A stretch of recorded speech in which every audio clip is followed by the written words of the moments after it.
I thought the $6.8 million inheritance was a gift until my mother sued me for every cent of it. She stood in that courtroom and called me a thief while wearing the pearls she stole from the estate. But she did not know about the legacy video Grandma recorded in secret. I was not just holding a defense. I was holding the match that could burn her entire life to the ground. The salt air in Harbor Glen always smelled different than anywhere else on the coast. It was heavier here, thick with the scent of brine and old pine needles. A smell that stuck to your skin and your clothes. I had not been back in 6 months. Not since the last time my grandmother, Evelyn Ward, had called me late at night just to talk about the weather. I stood in the center of her living room, wearing a black dress that felt too tight around the ribs, and watched my family mourn, or rather, I watched them perform. My mother, Marla, was standing by the large bay window that overlooked the gray Atlantic. She was weeping, but it was a controlled, elegant sort of weeping. She dabbed at her eyes with a lace handkerchief, careful not to smudge her eyeliner. Every time a guest approached her to offer condolences, she would lean into them, her shoulders shaking just enough to convey devastation without ruining her posture. I am so lost without her. Marla said to Mrs. Gable, the head of the local garden club. She was my anchor. I do not know how I will navigate this world without her guidance. I took a sip of lukewarm water and looked away. It was a beautiful performance. If I did not know that Marla had not visited Grandma Evelyn in over a year, I might have believed it myself. But I knew. I knew because I was the one who managed the doctor's appointments from 300 miles away. I was the one who set up the grocery deliveries. I was the one who listened to Grandma on the phone when she cried because her own daughter was too busy attending charity galas to drive down for a Sunday lunch. "Kylie," a voice said. I turned to see my Aunt Dina approaching. She held a glass of white wine in one hand and a plate of untouched hors d'oeuvres in the other. Dina was Marla's younger sister, a woman who had spent her entire life in Marla's shadow, seemingly content to pick up the scraps of attention Marla let fall. "You look tired," Dina said, her eyes scanning my face with a mixture of pity and criticism. "I am tired." "Dina," I said, "it has been a long week." She nodded, taking a sip of wine. "It is going to be a long month," she said. "Have you spoken to the lawyers?"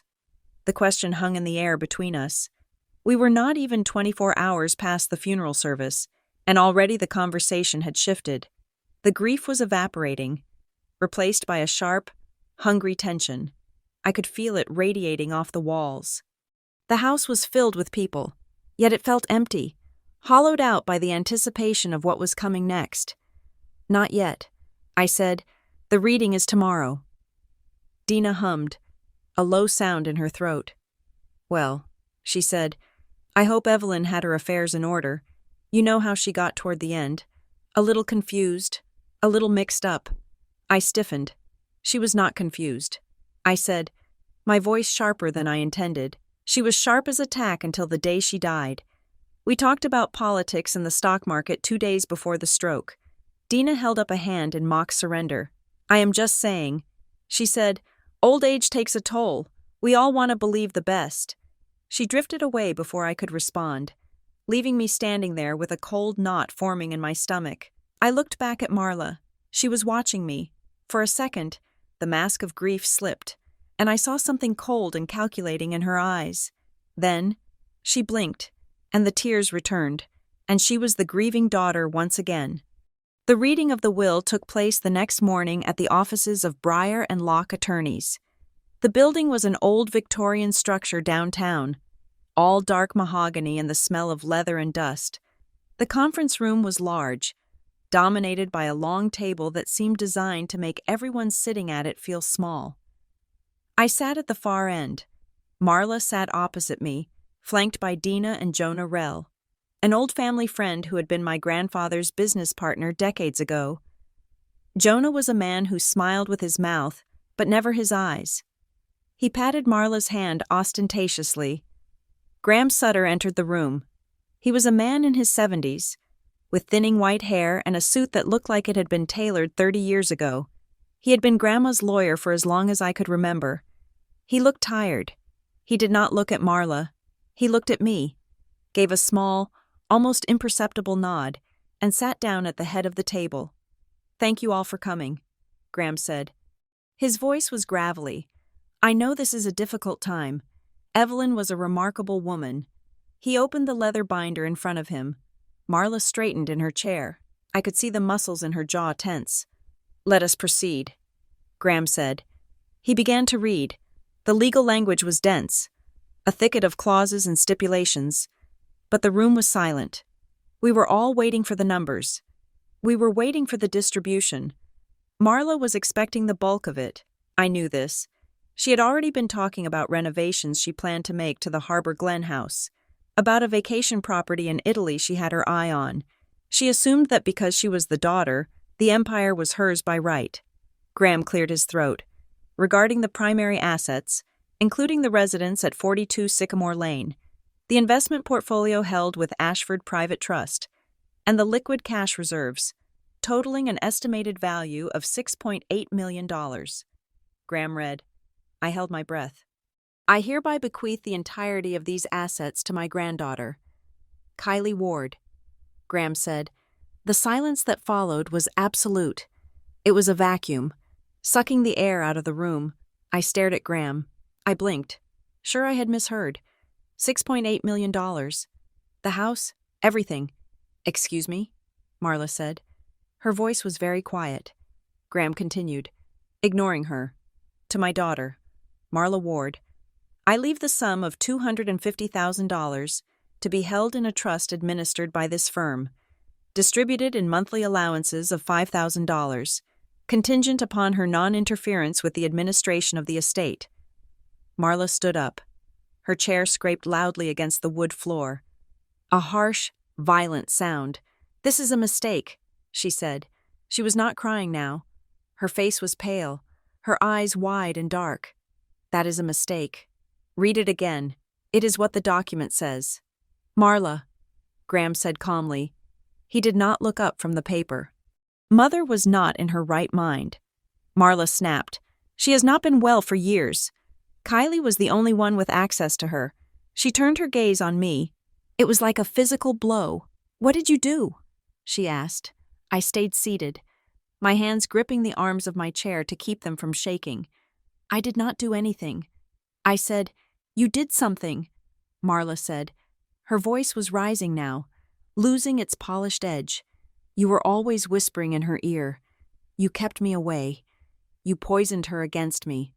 "Marla," Graham said, his voice sharp. "Sit down. This is a legal proceeding." "I will not sit down," Marla shouted. She slammed her hand onto the table. "That money is mine. That house is mine. I am her daughter." She looked at me with pure hatred. "You are a thief." "Kylie," she spat. "You are a little thief." She gathered her purse and stormed out of the room. Dina and Jonah exchanged a look, then hurriedly followed her, leaving me alone in the silent room with Graham. I looked at the old lawyer. He took off his glasses and rubbed the bridge of his nose. "I am sorry about that." "Kylie," he said. "Graham?"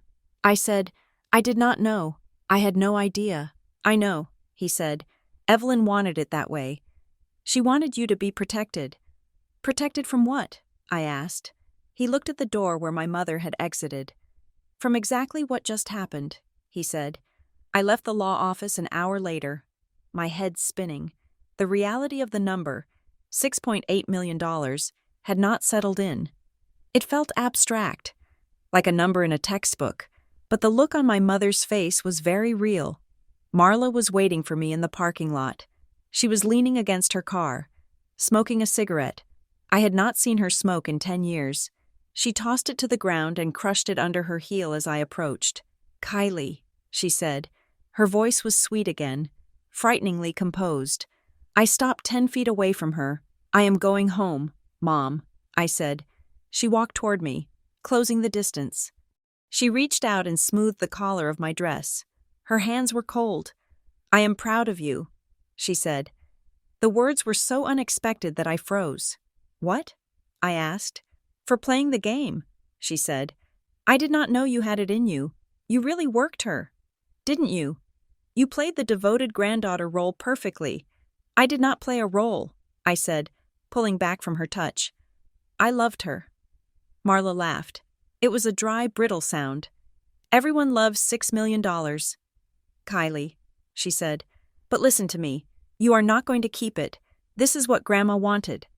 I said, she was confused, Marla said, her eyes narrowing. She was sick, and you took advantage of that. But do not worry. I am going to fix this. I am going to fix this the right way. She got into her car and drove away, leaving me standing alone on the asphalt. I drove back to Grandma's house. My house, technically, feeling like an intruder. The silence inside was heavy. I wandered through the rooms, touching the furniture, looking at the paintings on the walls. It felt like a museum of a life that was gone. I went into her study. It was a small room at the back of the house, smelling of old paper and lemon polish. I sat at her desk, the heavy oak desk where she had written all her letters. I opened the top drawer. It was empty, except for a few paper clips and a dried-up pen. I frowned. Grandma was meticulous. She kept everything. I opened the bottom drawer. Taped to the underside of the drawer, hidden from casual view, was a thick manila envelope. My heart hammered in my chest. I peeled the tape away and pulled the envelope out. On the front, in Grandma's distinct, looping handwriting, were the words, "For Kylie.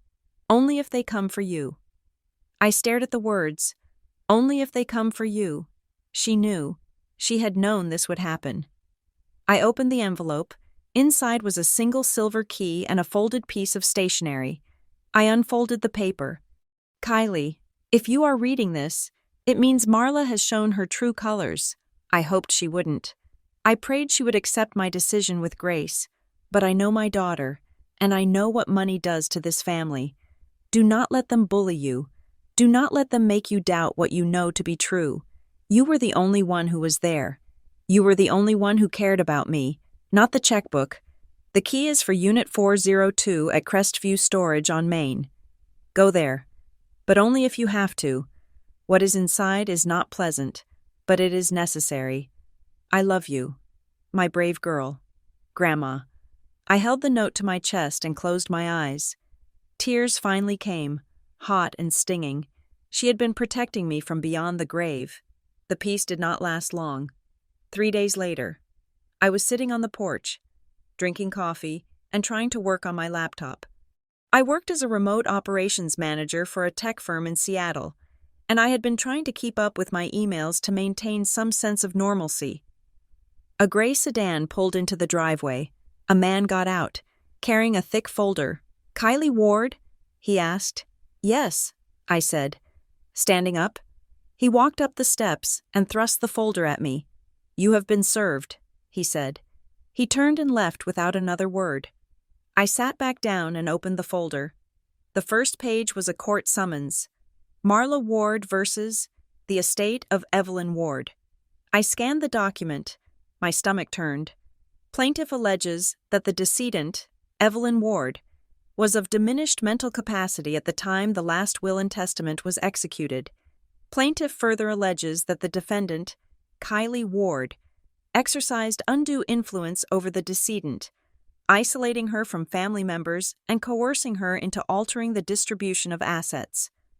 Plaintiff requests an immediate freeze of all estate assets pending litigation. Coerced. Diminished capacity. The words burned on the page. I turned the page and gasped. Attached to the complaint were 2 affidavits. One was signed by my Aunt Dina, Dina Ward, attests that in the final year of her life, my mother, Evelyn Ward, was frequently confused and unable to recognize family members. I further attest that Kylie Ward prevented me from visiting my mother on multiple occasions, claiming she was too sick to see anyone.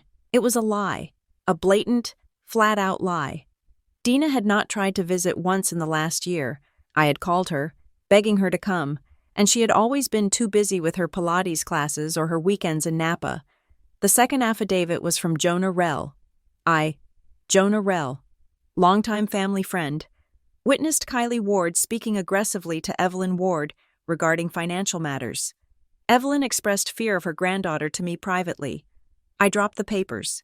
My hands were shaking so hard, I spilled my coffee on the porch floor. Jonah Rell? He had seen Grandma maybe twice in the last year. Always for 5 minutes at a time. I had never spoken aggressively to Grandma in my life. They were rewriting history. They were building a narrative, brick by brick, lie by lie, to paint me as a monster.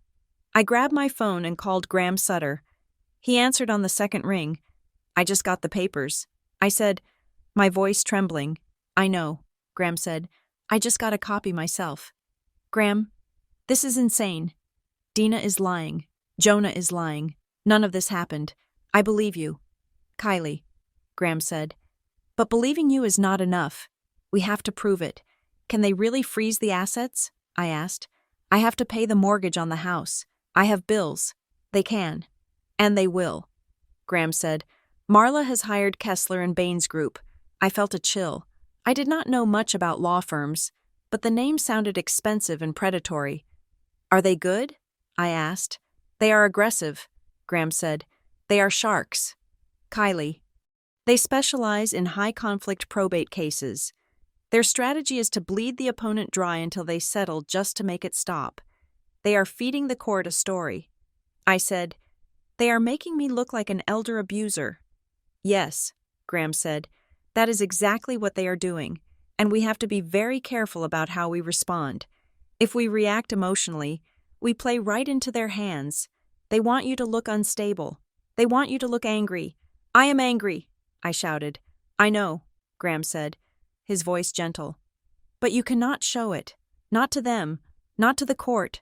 I hung up and sat there, looking at the ocean. The gray water looked cold and unforgiving. My phone buzzed again. It was Tessa Moreau, my best friend from college. She lived in Chicago, but she had been my lifeline throughout Grandma's illness. Did you get them? She asked. I got them. I said, I am so sorry. Kai, she said, I cannot believe your mother is doing this. I can. I said, I really can. Listen to me, Tessa said. Do not panic. Do not go out and buy a new car or do anything crazy. They are watching your bank accounts. They are watching everything. I know. I said, Graham told me. And keep working. She said, keep your job. Do not give them any ammunition to say you are just waiting for the payout. Show the court you are independent. You are responsible. You are the sane one here. I am trying. Tess, I said, but it feels like the walls are closing in. You are tough. Kylie, she said, you survived growing up in that house. You can survive a lawsuit. I spent the rest of the day working, forcing myself to answer emails about server migrations and quarterly targets. It felt surreal to be discussing project timelines when my own mother was accusing me of brainwashing my grandmother. That evening, I needed to get out of the house, but I felt paralyzed. I felt like if I left, someone would come in. I walked through the house again. The sun was setting, casting long shadows across the floorboards. I stopped in the hallway. Something was wrong. I looked at the wall where the family photos hung. There had been a picture there, a photo of me and Grandma at my college graduation. We were both laughing, holding bouquets of flowers. It was one of Grandma's favorites. It was gone. In its place was an old black and white photo of Marla as a child, sitting on Grandma's lap. I froze. I had not moved that photo. I ran to the living room, the drawers of the sideboard, which usually held Grandma's knitting supplies, were slightly ajar. I pulled one open. It was empty. The yarn, the needles, the half-finished blanket she had been making for the local shelter, all gone. I felt a cold prickle on the back of my neck. Someone had been here. While I was at the funeral? While I was asleep? I walked into the kitchen. The calendar on the wall, the one where I wrote down all of Grandma's appointments and medication times, the evidence of my care, the proof that I was there every day, was missing. My heart pounded against my ribs. It was not just a lawsuit. They were physically erasing me from the house. They were removing the evidence of my love and replacing it with props that supported their story. They were stage setting. I stood in the center of the kitchen, listening to the hum of the refrigerator. I realized then that this was not a legal battle. It was a war, and the enemy was not just outside the gates. They had keys. I thought about the envelope in my desk drawer. Only if they come for you. They had come. I went back to the study and took the key out of the envelope. I held the cold metal in my hand. Grandma had given me a weapon. I did not know what it was yet, but I knew I was going to need it. I locked the doors, I checked the windows, and then I sat in the dark, clutching the key, waiting for the next move. The silence of the house was no longer peaceful. It was holding its breath, and so was I. The next morning, I woke up with a headache that throbbed behind my eyes. I made coffee and sat at the kitchen table, staring at the spot where the calendar used to be. The empty nail in the wall looked like an accusation. My laptop pinged. Another email from Graham. Kylie, we need to meet. The judge has granted a temporary restraining order on the estate assets. This means the accounts are frozen effective immediately. You cannot access the funds for house maintenance or legal fees until we get a hearing. I put my head in my hands. How was I supposed to fight a multi-million-dollar lawsuit if I could not even pay a lawyer? I checked my own bank account. I had savings, but not enough for a protracted war against a firm like Kessler and Baines. Marla knew that. She knew exactly how much money I made. She was counting on me running out of steam before we even got to trial. I stood up and paced the kitchen. I needed to see what was in that storage unit. Grandma said it was necessary. I dressed quickly, pulling on jeans and a sweater. I grabbed my purse and the silver key. The drive to Crestview Storage took 20 minutes. It was a nondescript facility on the edge of town, rows of orange metal doors behind a chain-link fence. I punched in the gate code Grandma had written on the note. The gate slid open with a groan. I found Unit 402 down a long, concrete corridor. It was climate-controlled, the air cool and dry. My hand shook as I slid the key into the padlock. It turned with a satisfying click. I rolled up the door. The unit was small, 5 by 5. It was not filled with old furniture or boxes of holiday decorations. It was neat, precise. There were 3 plastic bins stacked against the wall, each labeled with a year, 2020, 2021, 2022, and on top of the stack sat a black metal lockbox. I stepped inside and pulled the chain to turn on the single light bulb overhead. I reached for the lockbox. It was heavy. I sat on the concrete floor and set the box in front of me. There was no key for this one. But there was a combination dial. I thought for a moment. Grandma's birthday? No, too obvious. Marla's birthday? Definitely not. I tried my own birthday. 0714.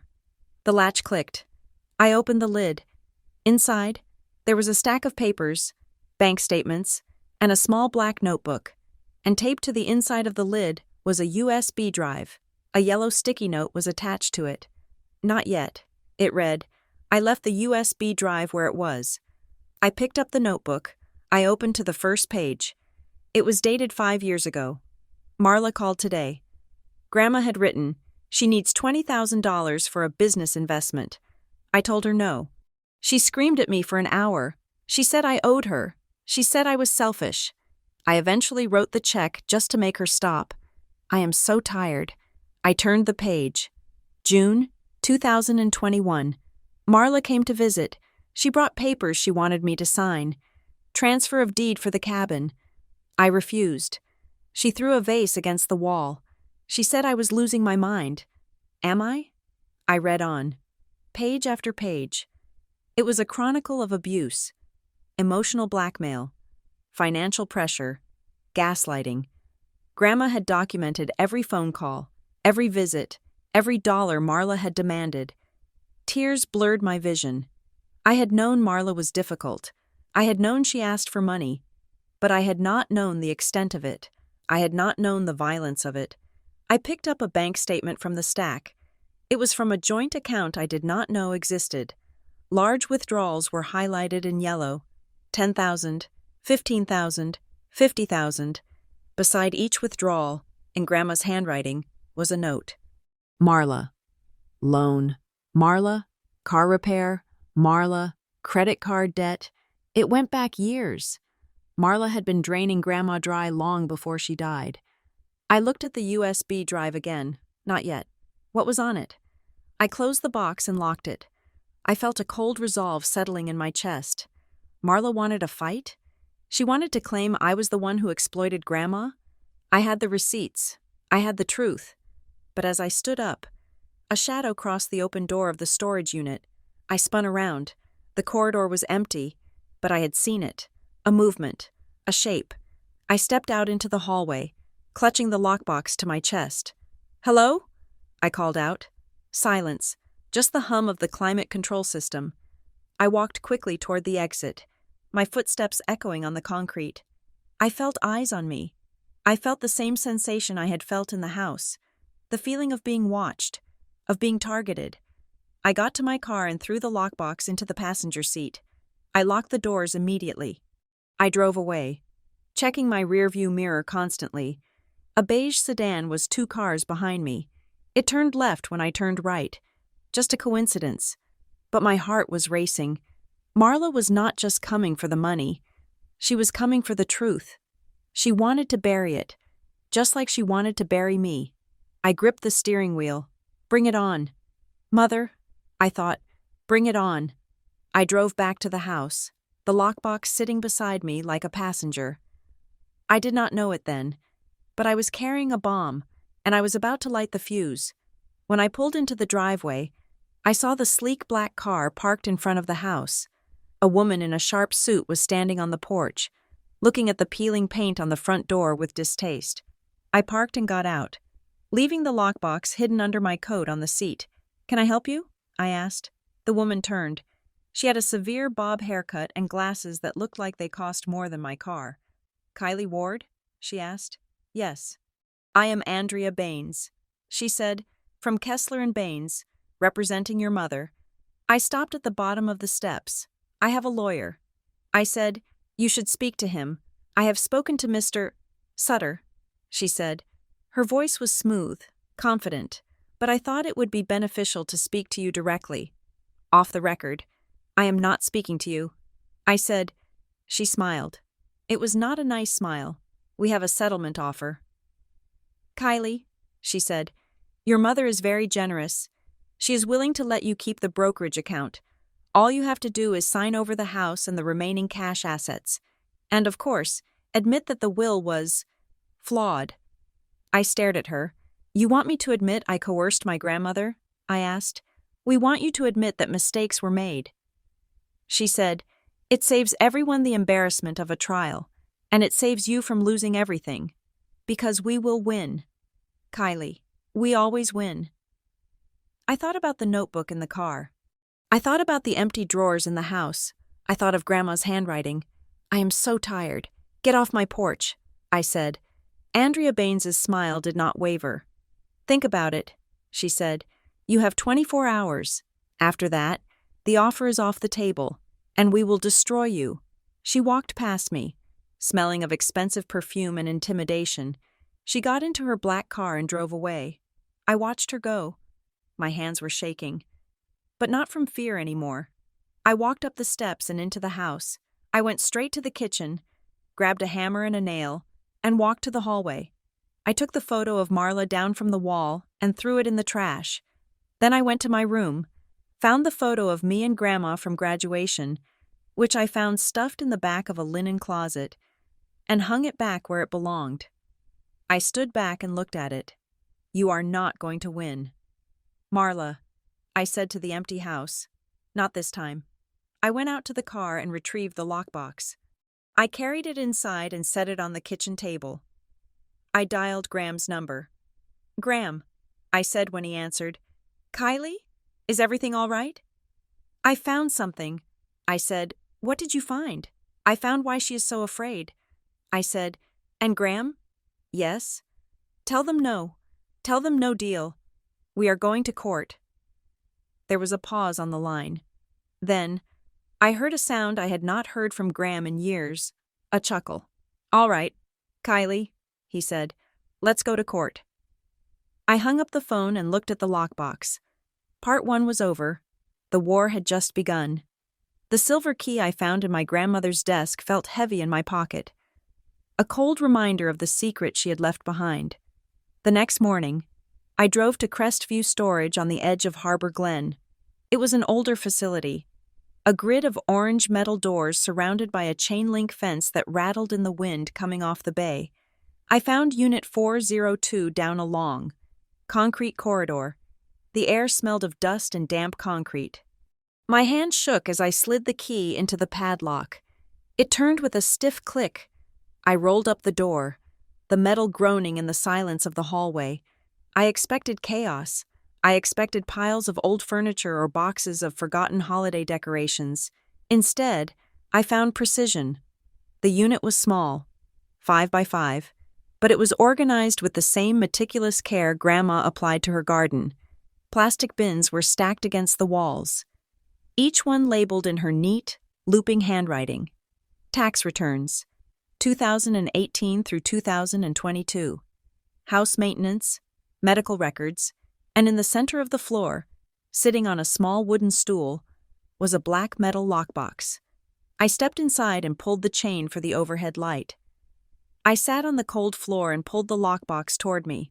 It was not locked. I lifted the lid. Taped to the inside of the lid was a silver USB drive. A yellow sticky note was attached to it with 2 words written in black ink. Not yet. I stared at the words, not yet. It was a command, a delay. I left the drive where it was and looked at the contents of the box. It was filled with papers, bank statements, letters, and a spiral-bound notebook. I opened the notebook. It was a timeline. Grandma had kept a log. April 4th, 2019. The first entry read, Marla called, asking for $15,000, claims it is for a business investment. I told her no. She screamed at me for 20 minutes, said I owed her. I turned the page. May 2nd, 2019. Transferred $15,000 to Marla. She promised to pay it back by August. I know she will not. I felt a sickness rising in my throat. I flipped through the years. It was a chronicle of extortion. Every time Grandma tried to say no, the pressure escalated. There were notes about Marla threatening to cut off contact, threatening to keep me away, threatening to put Grandma in a home. December 10th, 2021. Marla says she needs $50,000 or she will lose her condo. I offered to pay the bank directly. She refused. She wants the cash. Why does she always need cash? I picked up a stack of bank statements from the bottom of the box. They were annotated. Highlighters marked transfers to accounts I did not recognize. But one name appeared repeatedly in the margins, written in Grandma's hand. North Pine, transferred to North Pine Community Foundation. A note read next to a withdrawal of $20,000, donor-advised fund, safe here. I frowned. I knew North Pine. It was a local philanthropic organization. Very respectable, very quiet. Grandma had never mentioned being a major donor. Why was she moving money there? The note gave me the answer. Safe here. She was hiding the money. She was moving her assets into charitable channels not just to be generous, but to keep them out of Marla's reach. I closed the box, my heart hammering against my ribs. This was not just a will dispute. This was evidence of years of financial abuse. Grandma had been fighting a war in her own home, alone, and documenting every battle. I took the box and the USB drive. I locked the unit and drove straight to the office of Nadia Penn. Graham Sutter had been Grandma's lawyer, but he was an estate planner, a gentleman who wrote wills and trusts. He had told me I needed a litigator. He had recommended Nadia. Nadia Penn was everything Graham was not. She was young, sharp, and terrifyingly focused. Her office was in a modern glass building overlooking the harbor. She listened to me without interrupting as I laid out what I had found. "This is good," Nadia said, tapping a pen against her legal pad. "The timeline is excellent evidence of intent and capacity. It shows your grandmother was lucid enough to track her finances and aware of the pressure she was under. But it is heartbreaking," I said. She was scared of her own daughter.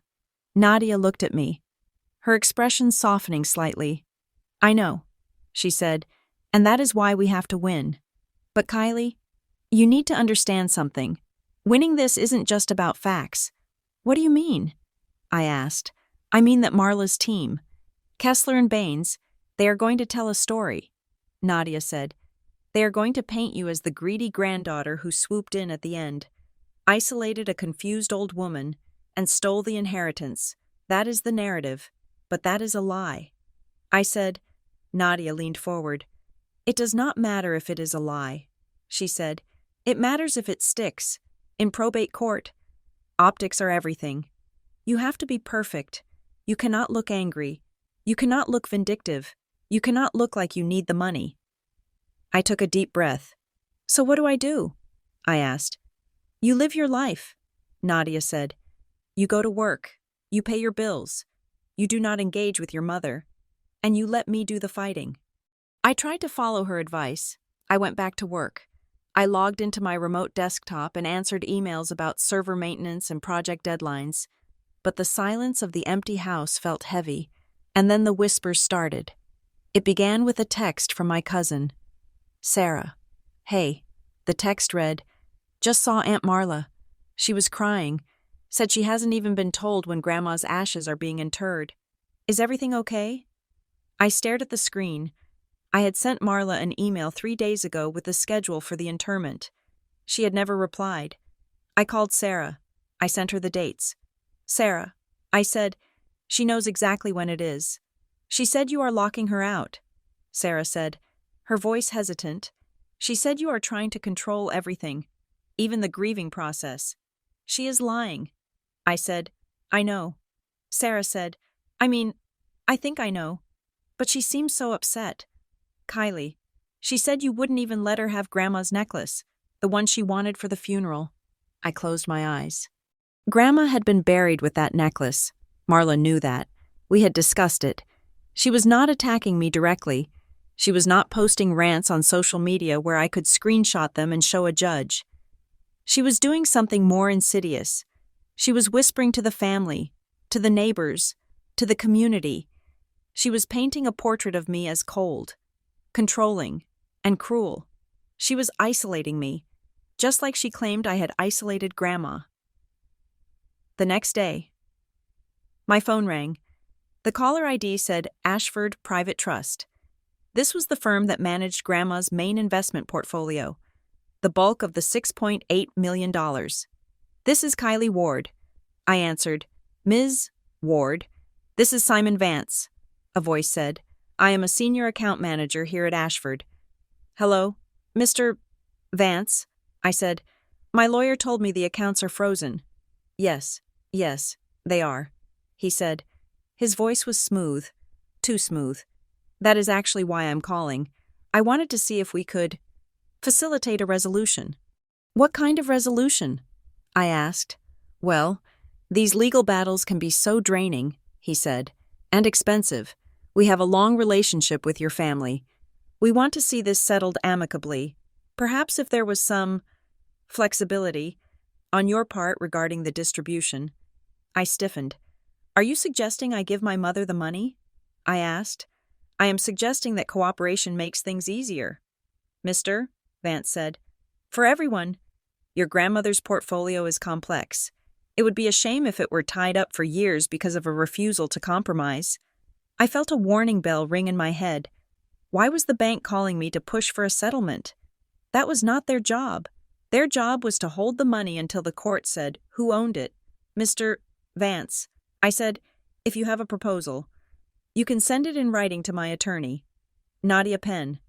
There was a pause, a beat of silence that lasted too long. Of course, he said, his voice suddenly cool. We just wanted to be helpful. No need for formal letters if we are just chatting. I would prefer everything in writing. I said. He hung up. I sat there, looking at the phone. Cooperation makes things easier. It sounded like a threat. I went back to the lockbox. I needed to understand the money. If Ashford Private Trust was nervous, maybe there was a reason. I pulled out the property deeds Grandma had kept. Most of them were standard. The house in Harbor Glen, a small plot of land in the next county. But then I found a transfer document from 4 years ago. It was for a cabin in Larkspur Ridge. I remembered that cabin. We used to go there when I was a kid. It was on a lake, beautiful and secluded. According to the deed, Grandma had sold it, but the price was wrong. She had sold it for $40,000. I frowned. That cabin was worth at least $300,000. Even 4 years ago, property values in Larkspur Ridge were high. Why would she sell it for pennies? I looked at the buyer. Hollis K. Holdings, LLC. I had never heard of it. I searched the name on my laptop. No website, no reviews, just a registration address that led to a generic office park in Delaware. I called Nadia. I found something weird. I said, Grandma sold the cabin for nothing, to a shell company. Send me the documents. Nadia said instantly. I scanned them and sent them over. An hour later, Nadia called back. This stinks, she said. Selling an asset that far below market value is a classic way to hide money or to pay someone off. Pay someone off? I asked. If she sold it to a company controlled by someone she owed, it is a way to transfer wealth without it looking like a gift, Nadia said. Or, if she was coerced into selling it, we need to know who owns Hollis Key Holdings. I said, we do, Nadia said. I am bringing in a forensic accountant. His name is Elliot Crane. He is the best at following the money. If your grandmother was moving cash, or if someone was moving it for her, he will find it. Elliot Crane arrived at my house 2 days later. He was a quiet man with wire-rimmed glasses and an intensity that made me feel like he was reading my tax returns just by looking at me. He set up a workspace on my dining room table, spreading out the bank statements from the lockbox and the digital records Nadia had subpoenaed. He worked in silence for hours. I made coffee. I paced. Finally, he looked up. You were right about the pattern, he said. What did you find? I asked. Sitting down opposite him, he pushed a spreadsheet toward me. Look at the dates, he said. I looked. A list of dates and amounts. June 12th, 2018, October 3rd, 2019. Now look at this, he said. He pushed a second piece of paper toward me. It was a credit report, not Grandma's, Marla's. Where did you get this? I asked. Public records. Mostly, Elliot said. Lawsuits for unpaid debts, liens. He pointed to the dates. Every time money leaves your grandmother's account, either as a cash withdrawal or a transfer to a generic consulting entity, it aligns perfectly with a crisis in your mother's financial life. He tapped the paper. Here, June 2018. Marla is sued by a contractor for unpaid work on her kitchen. 3 days later. Evelyn withdraws $12,000 in cash. The lawsuit is dropped a week later. He moved his finger down. October 2019. Marla's car is threatened with repossession. Evelyn transfers $8,000 to an account I am still tracing. The car payments catch up. It was not just requests for loans. It was a bailout. A constant, never-ending bailout. She was drowning. I whispered. Grandma was drowning in Marla's debt. And there is something else, Elliot said. He pulled out the deed for the cabin. Hollis Key Holdings, he said. I traced the registered agent. It is a lawyer in the city, a man named Calvin Sloan. I shook my head. I do not know him. You might not, Elliot said. But your mother does. Calvin Sloan represented Marla in a DUI case 10 years ago. I felt the blood drain from my face. Marla's lawyer bought the cabin, I asked. Through a shell company, Elliot said, for a fraction of its value, which suggests that either Evelyn was paying Marla's legal fees in a very roundabout way, or what? I asked. Or Marla forced her to sign it over. Elliot said. I sat back, feeling sick. The cabin, the cash, the lies. It was a machine. My mother had built a machine to strip mine her own mother's life. I needed to see her. Nadia had told me not to engage, but I could not sit here with this spreadsheet and do nothing. I drove to Marla's condo. It was in a gated community, pristine and white. I buzzed the gate, and surprisingly, she let me in. She opened the door wearing a silk robe, holding a glass of wine. It was 2 p.m. Kylie, she said. Her voice was light, airy. I did not expect you. Have you come to your senses? I walked past her into the living room. It was perfectly decorated. White couches, abstract art. Everything looked expensive. Everything looked paid for. But I knew now it was all built on Grandma's money. I know about the cabin. Mom, I said. Marla froze. She was pouring more wine, and the bottle clinked against the glass. I do not know what you are talking about, she said. Hollis Key Holdings. I said, Calvin Sloan. You made her sell the cabin for $40,000. Where did the rest of the equity go? Did it go to you? Marla turned around. Her face was calm, eerily so. You are digging into things you do not understand. Kylie, she said, I understand that you bled her dry. I said, I have the timeline. I have her notes. She wrote down every dollar you took. Marla laughed. It was a low, throaty sound. Notes? She said. The scribblings of a confused old woman. No court will take that seriously. It is evidence, I said. And we have Elliot Crane looking at the bank records. We can prove the pattern. Marla took a sip of wine. She walked toward me. You think you are so righteous, she said. You think you are the good one, the savior. I was the one who was there. I said, you were there because you had nothing else to do. Marla said, you were her little pet. But you have no idea what it takes to survive in this world. You have no idea what I had to deal with. What you had to deal with? I asked, my voice rising. You took her money. You threatened her. I protected her, Marla shouted. The mask slipped. Just for a second. Her face twisted into something ugly. You do not understand what I protected you from. The room went silent. What? I asked. Marla blinked. She took a breath, smoothing her robe. She regained her composure instantly, like a switch had been flipped. I protected the family name, she said quietly. I handled things that were too messy for you. And yes, sometimes that required money. But I did it for us. That is a lie. I said, think what you want.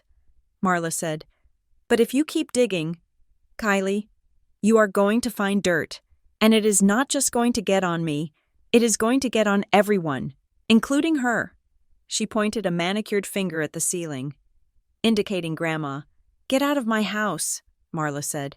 I left. I walked out into the bright afternoon sun, but I felt cold. You don't understand what I protected you from.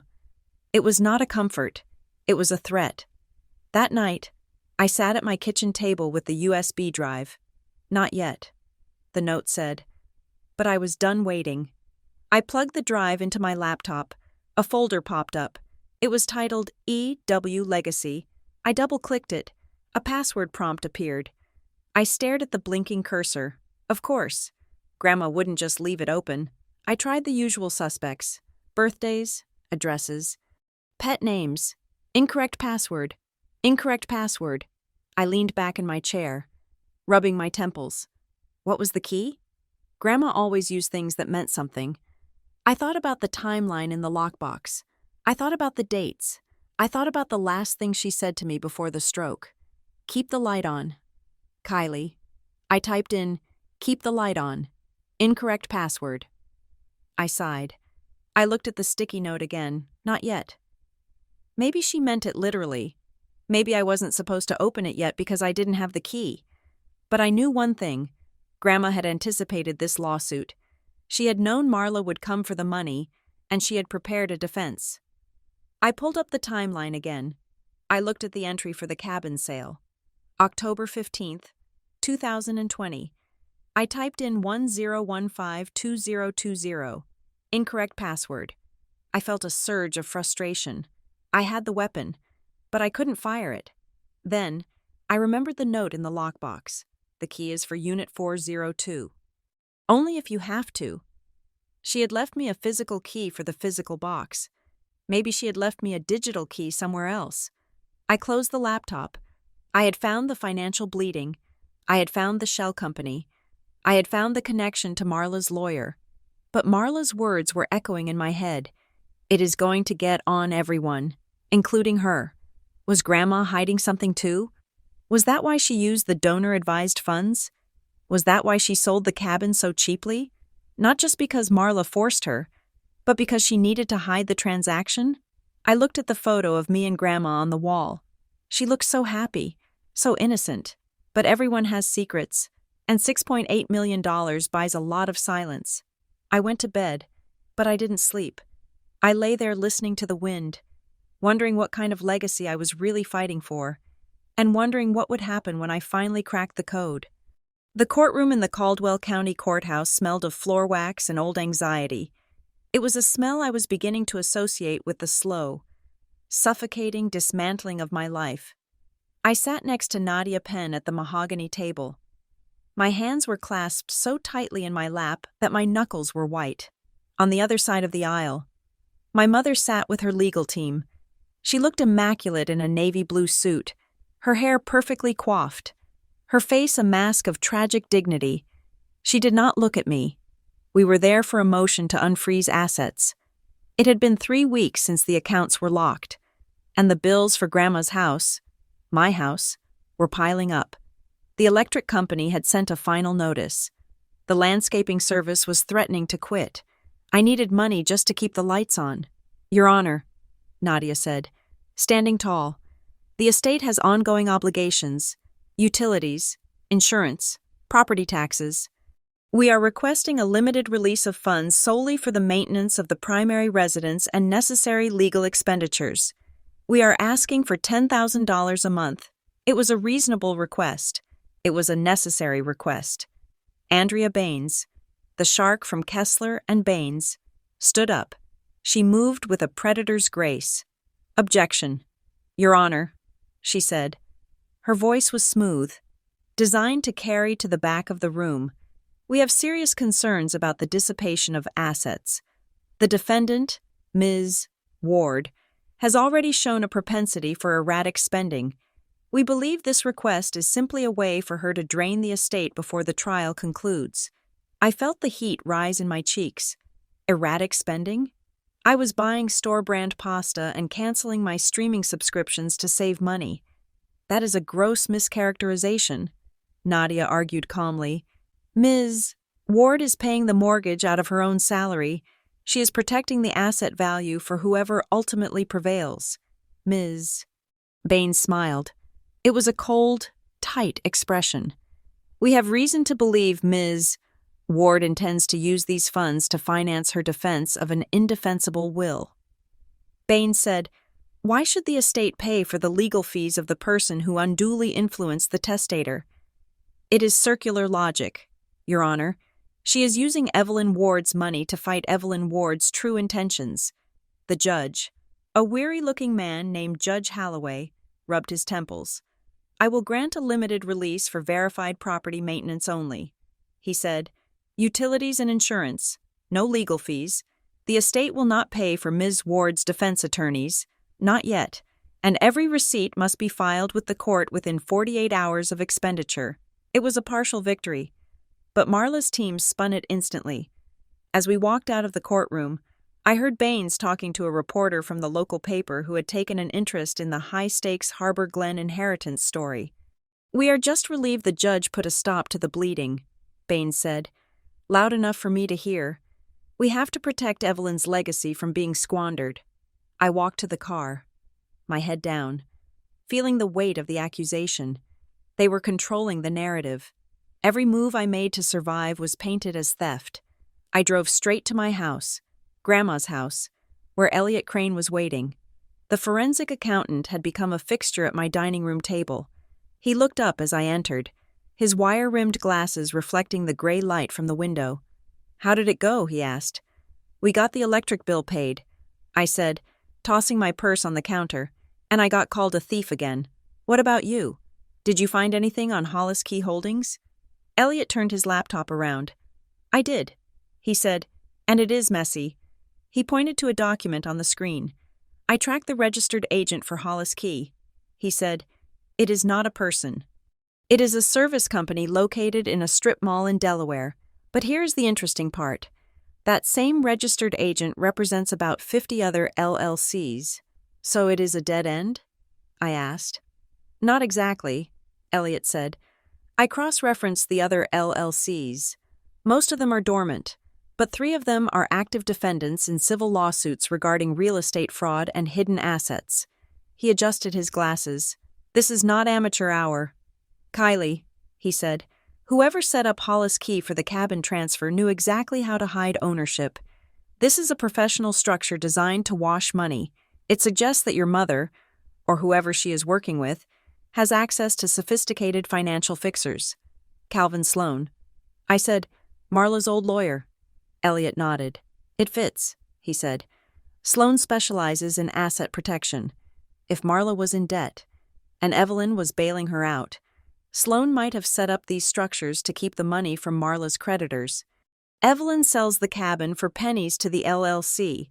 The LLC sells it later for market value, and the profit goes to, well, we do not know where yet, but it does not go to Evelyn. I stared at the screen. It was a shell game, a sophisticated, multi-layered con, and my grandmother had been the mark. I needed to clear my head. I left Elliot with his spreadsheets and wandered into the kitchen. The house felt big and empty. The silence that used to feel peaceful now felt heavy, charged with the memories of what had happened here. I looked at the old landline phone on the wall. Grandma had never given it up. She didn't trust cell signals in storms. The red light on the answering machine was blinking. I froze. I had not checked the messages since the funeral. I had assumed they were just condolences. I walked over and pressed the button. Message 1, Tuesday, 4:16 p.m., Mrs. Ward. This is the pharmacy. Your prescription is ready for pickup. Message 2, Wednesday, 9 a.m. Hey, Mom, it's Dina. Just checking in. Message 3, Thursday, 11:30 p.m. I held my breath. The date was 2 weeks before Grandma died. Pick up the phone. Mother! The voice was a scream. It was Marla. It distorted the tiny speaker. I know you are there. I know you are screening me. You cannot do this to me. I need that transfer by tomorrow morning or they are going to file the papers. Do you hear me? You are ruining everything. There was a pause, heavy breathing, and then the tone shifted. It was instant, terrifying. Mommy? Marla's voice was suddenly small, broken, weeping. Mommy, please, I am so scared. I do not know what to do. Please help me. I love you so much. Please just help me this one last time. Click. I stood there, gripping the edge of the counter. My stomach churned. It was the audio equivalent of watching a demon put on a human skin suit. The rage was real. The fear might have been real too, but the weaponization of it, the switch from abuser to victim in the span of a second, was psychopathic. She had done this for years. Scream, threaten, then cry and beg. And Grandma, with her soft heart, had caved, over and over again. I saved the message. It was evidence. But hearing it made me feel dirty. It made me feel the terror Grandma must have felt sitting in this kitchen, listening to her own daughter shapeshift into a monster. A knock at the back door made me jump. I turned to see Ruth Calder peering through the glass. Ruth was the next-door neighbor, a woman in her 80s who spent most of her time tending to her prize-winning hydrangeas. I opened the door. Ruth? Hi? I said. I saw the lawyer cars, Ruth said, nodding toward the driveway. They are still at it? They are still at it, I said. Ruth shook her head. She clutched her cardigan tighter around herself. She was afraid. You know, Ruth said quietly. I looked at her. Grandma? I asked. Ruth nodded. Toward the end, she said. She would come over for tea. She would sit by the window and watch the street. She told me she felt like a prisoner in her own life. Did she say why? I asked. She said Marla was suffocating her. Ruth said, but it wasn't just Marla. She mentioned a car. I stiffened. What kind of car? I asked. A beige sedan, Ruth said. Nothing fancy, but she said it would park down the street. Just sit there, watching. She said it showed up whenever Marla left, like a shift change. I felt a cold shiver run down my spine. A beige sedan. I had seen a beige sedan following me when I left the storage unit. Did you ever see who was inside? I asked. Ruth shook her head. Tinted windows, she said, but Evelyn was terrified of it. She said, They are making sure I do not talk. Who? I asked. She never said. Ruth whispered. She just said, the people Marla owes. I thanked Ruth and watched her walk back across the lawn. The wind picked up, rattling the windows. The people Marla owes. It wasn't just about debt. You don't put surveillance on an old woman because of credit card bills. You do it because she knows something. You do it to keep her in line. My phone rang. It was Nadia. I have bad news, Nadia said. Her voice was tight. What now? I asked. They filed a subpoena. Nadia said, they are requesting your employment records for the last 5 years. Performance reviews, disciplinary actions, everything. Okay, I said, trying to stay calm. That is invasive, but I have nothing to hide. My reviews are good. There is more. Nadia said, they have also subpoenaed your therapy records. The world stopped. What? I asked. They are demanding the session notes from Dr. Aris, Nadia said. From 3 years ago, when you were seeing him after your breakup, they can't do that. I said, my voice shook. That is private. That has nothing to do with Grandma's will. They are arguing that it goes to your mental state. Nadia said, they are claiming you have a history of emotional instability and manipulation. They want to paint a picture of you as a volatile person who projected her own issues onto her grandmother. I felt violated. I felt naked. Those sessions were where I talked about my anxiety, my fear of failure, my complicated relationship with my mother. They were going to take my deepest vulnerabilities and read them into the public record. I am fighting it, Nadia said fiercely. I am filing a motion to quash immediately. It is a fishing expedition and it is harassment. But Kylie, you need to know their strategy. They are not just trying to win the money, they are trying to break you. They want you to be so humiliated, so exposed, that you settle just to make it stop. Let them try, I said, but I was crying. I wiped the tears away angrily. I hung up and sat on the floor of the kitchen. I felt cornered. I felt hunted. And then, the email came. My laptop pinged on the dining room table. I walked over, wiping my eyes. It was an email to my personal address. The sender was a string of random characters from an encrypted service. No subject line, just an attachment, a video file. My hand hovered over the mouse. I clicked play. The video opened. It was shaky at first, then stabilized. It was filmed in this very room, the living room. Grandma was sitting in her favorite armchair. She was wearing her blue housecoat.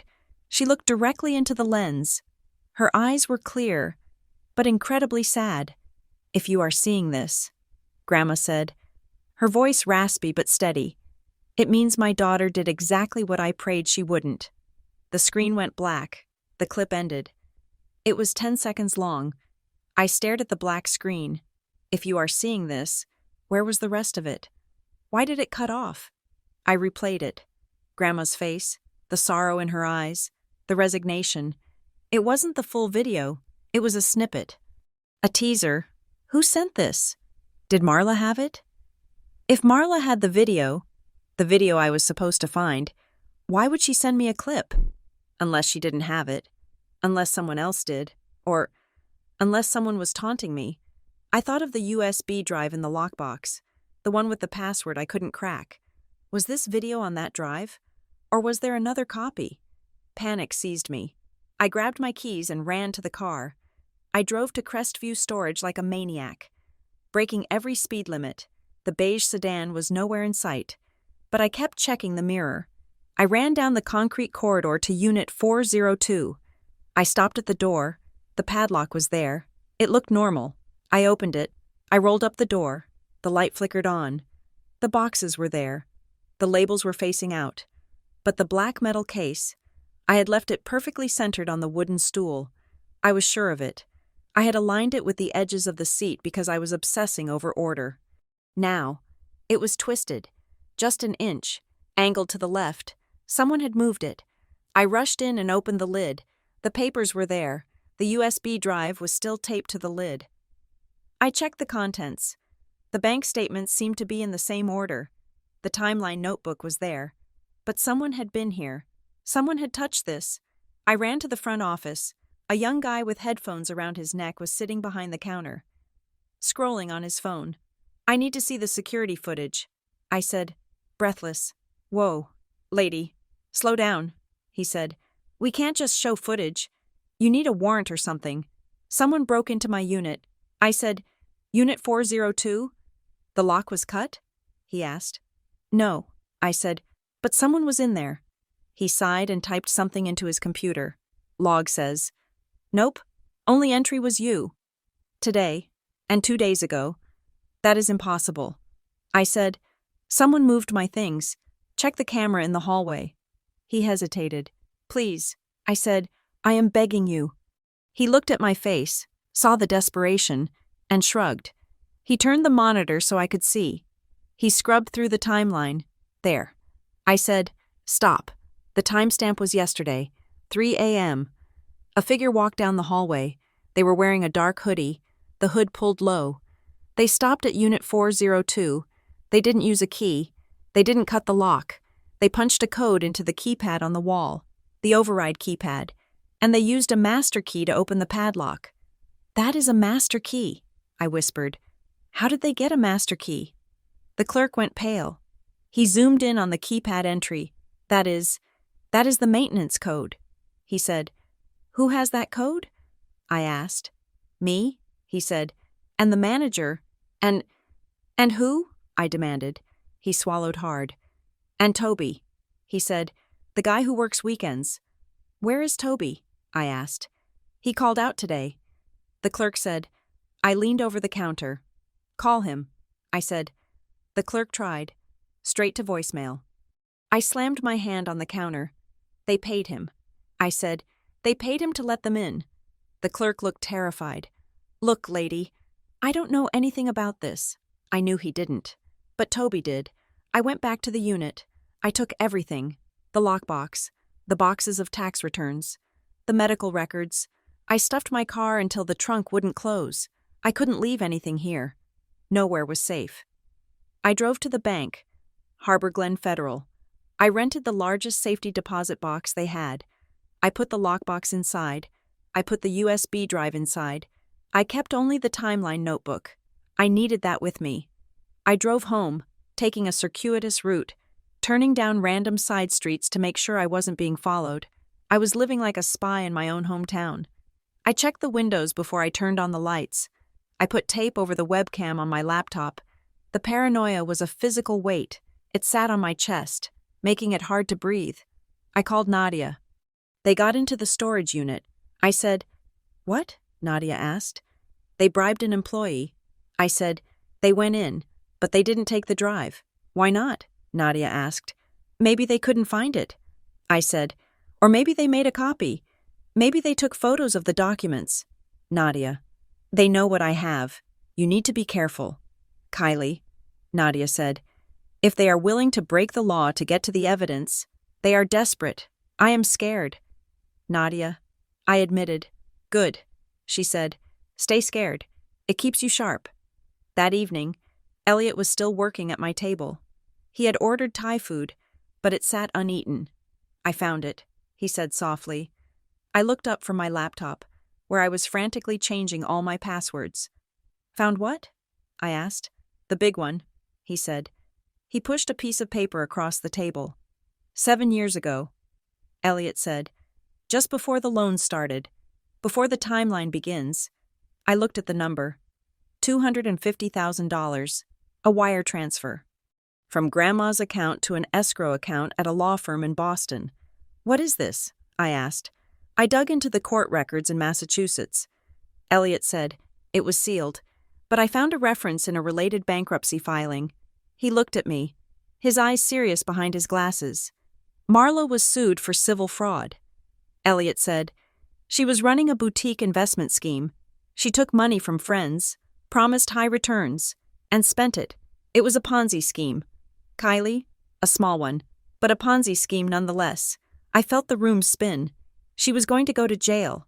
Elliot said, "She was facing criminal charges." "So Grandma paid it?" I asked. "She paid the victims back." Elliot said, "Every cent, $250,000.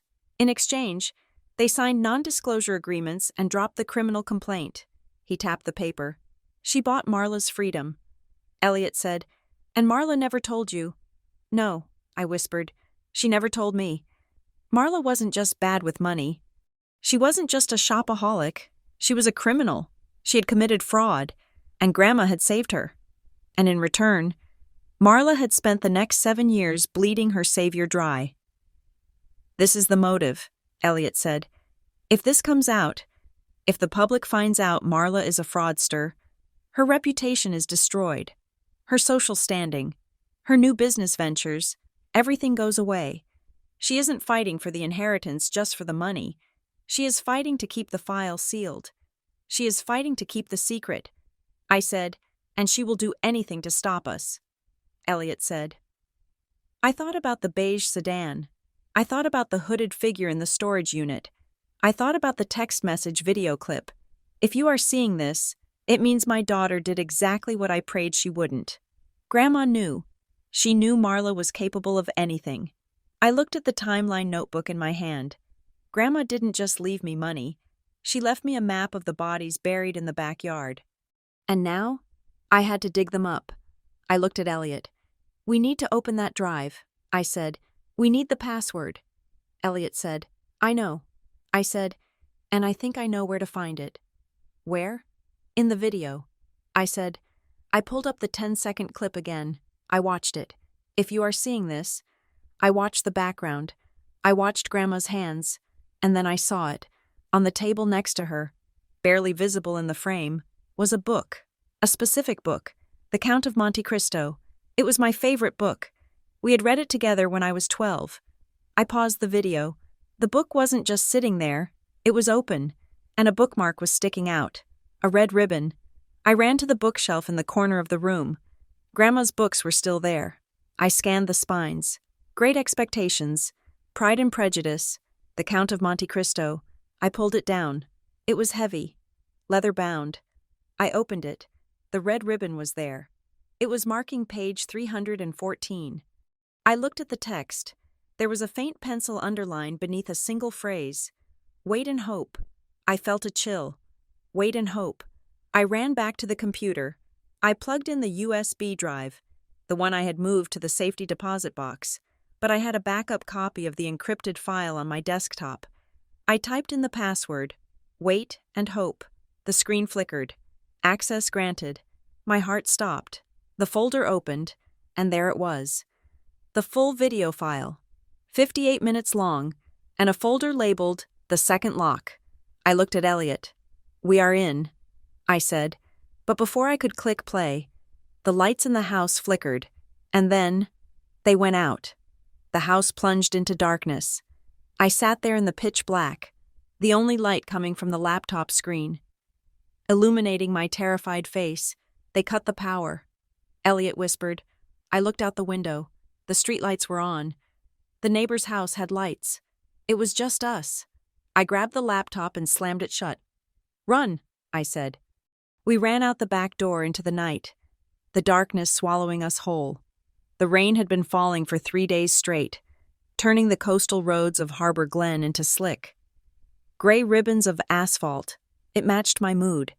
Since the lights had been cut at my house, a warning shot, Elliot had called it, I had been staying at a cheap motel on the highway, paying cash, keeping my head down. But hiding was not going to win this war. I needed to break their formation, and I knew exactly where the weak link was. My Aunt Dina lived in a small, cluttered bungalow 3 towns over.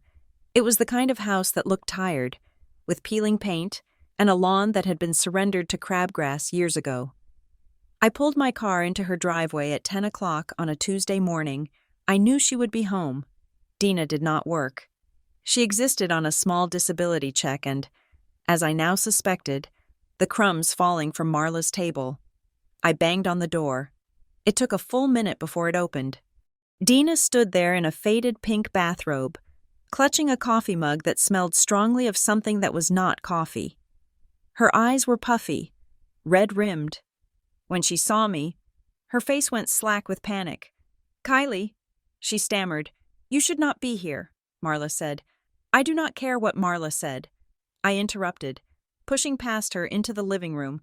The house smelled of stale cigarette smoke and lavender air freshener. It was suffocating. I turned to face her. I read your affidavit. Dina, I said. My voice was low, shaking with a rage I had been suppressing for weeks. Dina retreated toward the kitchen, putting the island between us like a shield. It is just the truth. Kylie, she said, her voice high and thin. I just told the lawyers what I remembered. You lied. I said, you said I isolated Grandma.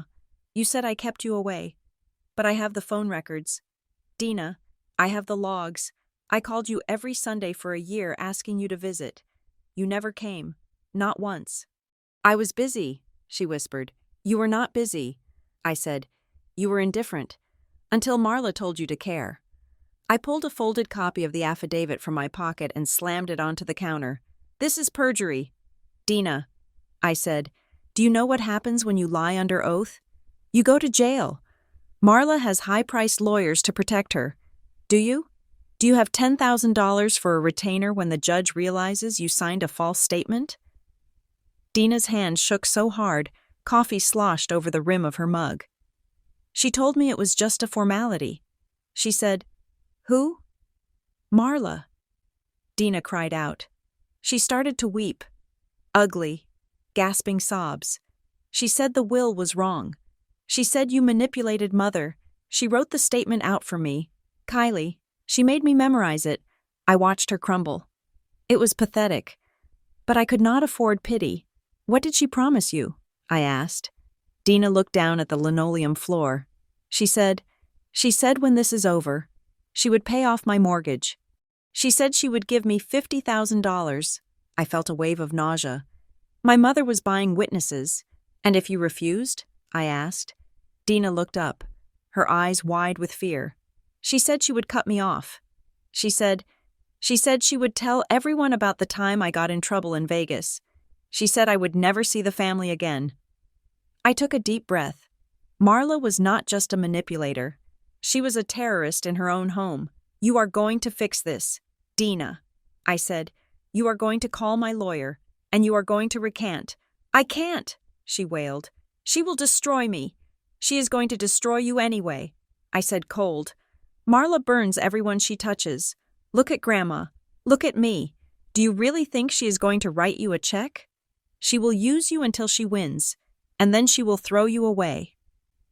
Dina sank onto a kitchen stool, burying her face in her hands. She is evil.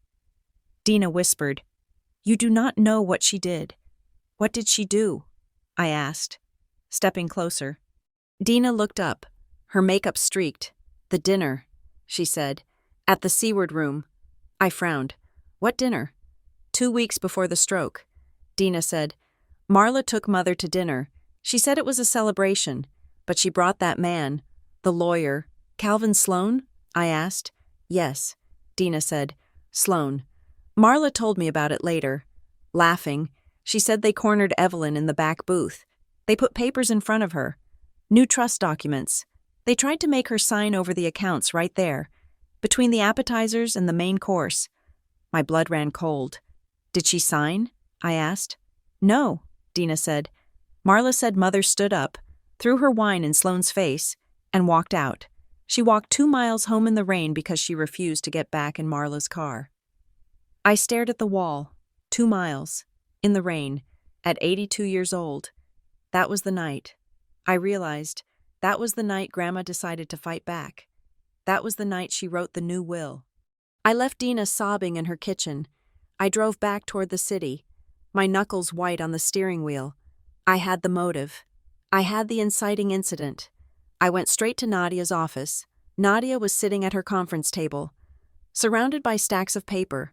She looked up as I entered, her expression grim. We got the deposition transcripts, she said, sliding a thick binder toward me. I sat down and opened it. It was the record of Marla's interview with Nadia from 3 days ago. Read page 42. Nadia said, I scanned the text. Question. Mrs. Ward, when was the last time you discussed finances with your mother? Answer. Oh, years ago. I never pressured her. We only talked about family. Question. And were you present at a dinner at the Seaward Room on October 14th? Answer: I don't recall. We went to dinner often. Question: Did you invite Calvin Sloan to this dinner? Answer: Calvin? No. Why would I bring a lawyer to a family dinner? I looked up at Nadia. She is lying. I said, I just came from Dina's. Marla tried to force Grandma to sign trust docs at that dinner. I know she is lying. Nadia said, and you know she is lying, but look at the video log. Nadia turned her laptop screen toward me. She played a clip of the deposition. I watched my mother on the screen. She was answering the questions, but it wasn't the words that mattered. It was the performance. When Nadia asked about the dinner, Marla didn't look defensive. She looked confused, hurt. She touched her necklace. Her eyes welled up with tears. I just miss her so much, Marla said on the screen, her voice breaking perfectly. All these questions about money. It feels so disrespectful to her memory. Nadia paused the video. She is good, Nadia said. She contradicts herself on dates. She gets the timeline wrong, but she sells the emotion. A jury might look at her and see a grieving daughter being harassed by lawyers. Charisma is a weapon. Kylie. And your mother is heavily armed. We have to break the facade.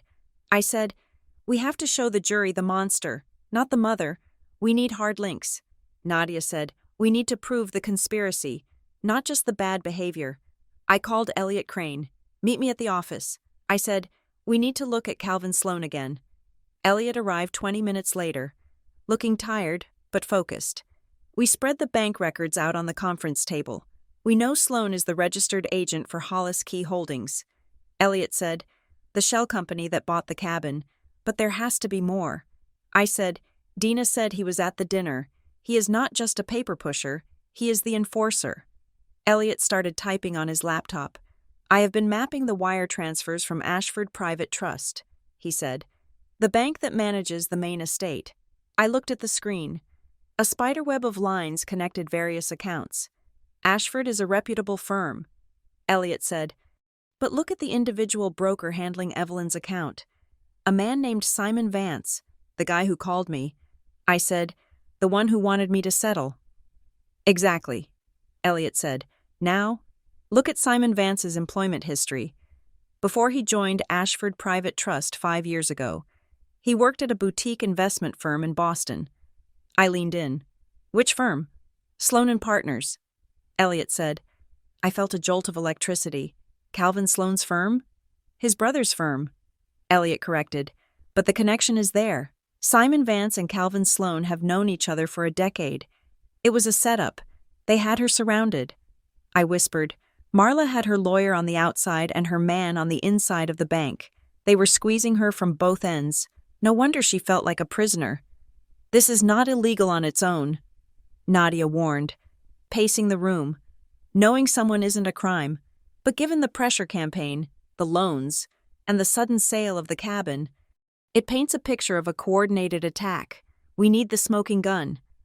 I said, we need to know what Grandma knew. I needed to open the file. I left the office and drove to the bank where I had secured the safety deposit box. I took the USB drive into a private viewing room. I sat there with my laptop. The drive glowing blue in the dim light. I had the timeline notebook with me. The physical book I had saved from the storage unit. I opened it to the very beginning. I needed the password. I had tried dates. I had tried names. I had failed. But the clue had to be here. Grandma wanted me to find it. But she needed to make sure Marla couldn't. It had to be something only I would know. Something from before the bad times. I turned the pages. Reading her handwriting. It calmed me. It was like hearing her voice. I stopped at an entry from 20 years ago. I was 13. Kylie is staying for the summer. The entry read, we walked down to the lighthouse today. She asked me if the light ever goes out. I told her no. Not as long as someone is watching. I smiled.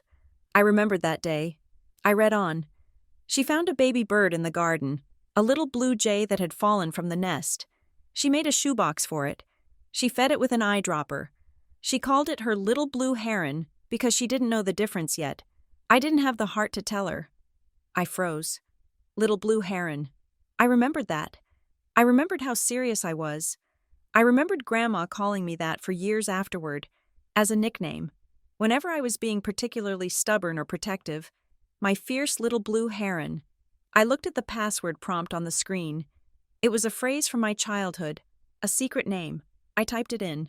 Little blue heron. I hit enter. The screen blinked. A green bar loaded. Access granted. My breath caught in my throat. The folder opened. Inside was a single video file titled The Truth, and a subfolder titled The Second Lock. I put on my headphones. My hands were trembling. I clicked play on the video. The image filled the screen. It was the same shot as the teaser clip. Grandma in her armchair. The book The Count of Monte Cristo on the table beside her, but this time, it didn't cut off. If you are seeing this, Grandma began. It means my daughter did exactly what I prayed she wouldn't. It means she has contested the will. It means she is coming for you. Kylie. She took a sip of water. Her hand was steady. I want to be clear. I am of sound mind. I am not confused. I am not being coerced. I am recording this on November 12th, 2024. Just me. No one else is in the house. She leaned forward. Marla will tell you that I owe her. She will tell you that the money is hers by right. But Marla forfeited that right years ago. Not because she borrowed money, but because she became a predator. Grandma looked away for a moment, gathering her strength. For 10 years, I have lived in fear of my own child. She has threatened me. She has isolated me. She has made me feel small. But the worst part is not what she did to me. It is what she made me do. I leaned closer to the screen. 7 years ago, Grandma said, her voice dropping to a whisper. Marla was in trouble. Real trouble. Legal trouble. You know about the settlement. Kylie, I assume you found the records, but you do not know where the money came from. I felt a chill. I did not have the cash on hand. Grandma said, the markets were down.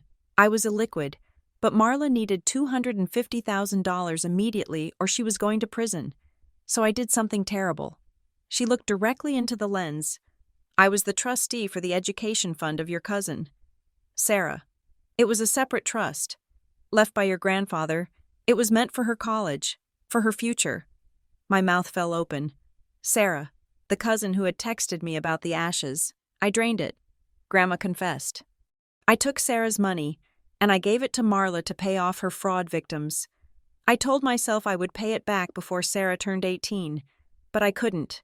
The debts kept coming. Marla kept taking. Tears were streaming down Grandma's face now. I covered up a crime with a theft. She said, I stole from one granddaughter to save the daughter who hates me, and I destroyed the evidence. Sarah thinks the market crash wiped out her trust, but it was me. It was us. I sat back, stunned. The stain, the moral rot at the center of the legacy. Grandma wasn't just a victim. She was an accomplice. She had robbed Sarah to save Marla. I have tried to make amends. Grandma continued, wiping her eyes. The money in North Pine. A portion of that is intended to be routed back to Sarah. Anonymously. I have set it up, but Marla knows. She knows I took the money. And she has used that guilt to blackmail me for years.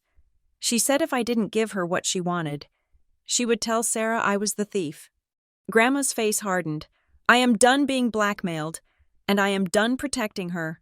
Kylie, she said, her voice strong again, I left you the estate not as a reward, but as a shield. You are the only one strong enough to do what is right. You are the only one who won't spend it on lies. She reached for the book on the table. There is a document, she said, the proof of the theft, the proof of where the money went. I didn't destroy it all. I kept one copy. It is the second lock. She held up a small silver key. It is not in the house, and it is not in the storage unit. It is in the place where we were happiest. She didn't name the place. She just smiled. A sad, heartbreaking smile. If you show this video in court, Grandma said, you will win. The judge will see that Marla is an extortionist, but you will also light a match. You will expose the theft. You will destroy Sarah's memory of me. You will show the world that Evelyn Ward was a thief. The screen faded to black. Decide what you can live with. The video ended. I sat in the silence of the bank vault.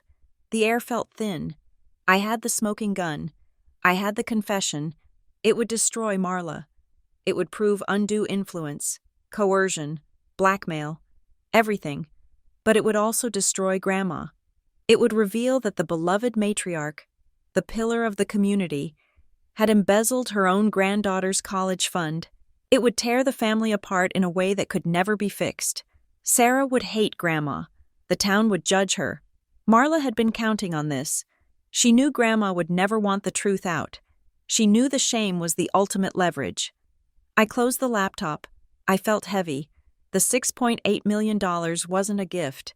It was blood money. It was a burden. I left the bank and drove home. I felt like I was driving through a different world. The trees, the houses, the ocean. It all looked the same, but the context had shifted. The moral foundation of my life had cracked. When I got back to the motel, there was a message from Nadia. "Call me immediately. We have a settlement offer." I dialed her number. "They sent a letter?" I asked. "Yes," Nadia said. "It just came through. It is specific. What do they want?" "Marla is offering to drop the lawsuit," Nadia said. "Entirely. With prejudice. She will walk away from the house, the cash, the brokerage account." I frowned. That was everything. Why would she walk away? "There is one condition," Nadia said. "What is it?" "She wants the North Pine Foundation donor-advised fund transferred to her control. Immediately." I froze. The North Pine Fund. The place where Grandma had hidden the money to pay Sarah back. The place where the paper trail of the theft probably ended. "She wants to bury the body," I said. Nadia paused. "What do you mean?" "She doesn't care about the house." "Nadia," I said, "she doesn't care about the $6 million. She cares about the evidence. If she gets control of that fund, she can hide the history of the embezzlement. She can make sure Sarah never finds out." "Kylie," Nadia said slowly, "what did you find in that video?" I looked at the phone. I looked at the rain streaking the motel window. I found out why she is afraid. I said, Nadia waited. "If we accept the offer," I said, "we keep the money, we keep the house, and we keep the secret." "And if we refuse?" Nadia asked. "If we refuse," I said, "Marla will burn it all down. She wants the North Pine account because it is the evidence of her crime, and Grandma's crime. She wants to delete the past." "Nadia," I said, "tell them we need 24 hours. I hung up. I lay back on the cheap motel bed. I had the weapon to win the war, but if I used it, I would kill the only thing I had left, my grandmother's good name. Marla had offered me a deal with the devil. Keep the fortune. Give me the evidence. I thought about the key Grandma held up in the video. The place where we were happiest. I knew where that was, and I knew I had to go there before I answered Marla, because I needed to hold the proof in my hands. I needed to see the cost of the lie before I decided if I was willing to pay it. I sat in the rain outside the old Harbor Glen lighthouse, the engine of my car idling. This was the place where we were happiest. I had the image burned into my mind. Me at 13.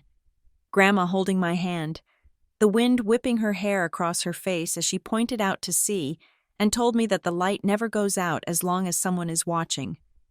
I climbed the wet stairs to the observation deck. It was closed for the season, chained off, but I knew the loose link in the fence. Grandma and I had used it a dozen times to sneak in and watch the sunset. I walked to the metal bench facing the ocean. I ran my hand under the seat. My fingers brushed against something cold and hard. It was taped there, a small, waterproof pouch. I pulled it loose and tore it open. Inside was a single brass key with a tag. Box 415. I stared at it. She had hidden it here, in the one place Marla would never think to look because Marla hated the wind and the salt and the climbing. I got back in the car and called Nadia. "Tell them no," I said. "Are you sure?" Nadia asked. Her voice was tight. "If we refuse, Marla is going to scorch the earth. Let her try." I said, "I found the second key." I drove straight to Nadia's office. Elliot was already there, pacing the conference room, when I put the brass key on the table. He picked it up and examined the markings. "This is a safe deposit box key," he said. "Harbor Glen Federal." I felt a surge of adrenaline. "Let's go," I said, but before we could leave, Nadia's paralegal knocked on the door. She looked pale. "We just got a notification from the court," she said. "Marla's team filed an emergency motion." "Read it," Nadia commanded. "Motion for immediate disclosure of third-party communications." The paralegal read, "Plaintiff alleges that the decedent, Evelyn Ward, engaged in fraudulent transfers to the North Pine Community Foundation to conceal assets. Plaintiff asserts that the foundation is complicit in charity fraud." Nadia slammed her hand on the table. "She did it," Nadia said. She pulled the pin on the grenade. "What does this mean?" I asked. "It means she is accusing North Pine of laundering money." Nadia said, "She is trying to scare them. She knows that a foundation like that cannot survive a scandal. She is betting they will pressure us to settle just to make the accusation go away." My phone rang. It was an unknown number. "Answer it," Nadia said. "Hello?" I said. "Ms. Ward, this is Arthur Pendleton," a voice said. "I am the general counsel for the North Pine Community Foundation." "Mr. Pendleton," I started. "We need to meet," he interrupted. "Immediately." An hour later, I was sitting in a boardroom that smelled of old money and fear. Arthur Pendleton sat across from me, flanked by a woman who introduced herself as the compliance officer. We received the motion. Pendleton said, "He was a man who looked like he hadn't slept in a week." "I am sorry," I said. "My mother is desperate." "Desperation is one thing," Pendleton said sharply. "Alleging that this foundation facilitates fraud is another. Do you have any idea what this does to our donors? To our reputation?" "We are fighting it," I said. "Ms. Ward," the compliance officer said gently, "we need to be honest with you. Your grandmother did structure her donations in a specific way." "What do you mean?" I asked. "She created a donor-advised fund with very strict release clauses," the officer said. "The funds were deposited in cash, large amounts, just under the reporting limits. We did our due diligence, of course. But looking at it now, in light of these accusations, it looks like she was hiding the money trail." "She was," I said. "She was hiding it from her daughter." "We understand that," Pendleton said. "But the court might not. If Marla drags us into a public trial, if she forces us to open our books and show that we accepted structured cash deposits, it looks bad. It looks like we were helping her evade taxes or worse." He leaned forward. "We want to support you." "Kylie," he said, "Evelyn was a good friend to this organization, but we cannot be collateral damage. If this goes to trial, we may have to distance ourselves." "Distance yourselves how?" I asked. "We may have to freeze the fund ourselves," he said, "and issue a statement clarifying that we had no knowledge of the source of the funds," which would essentially validate Marla's claim that the money was suspicious.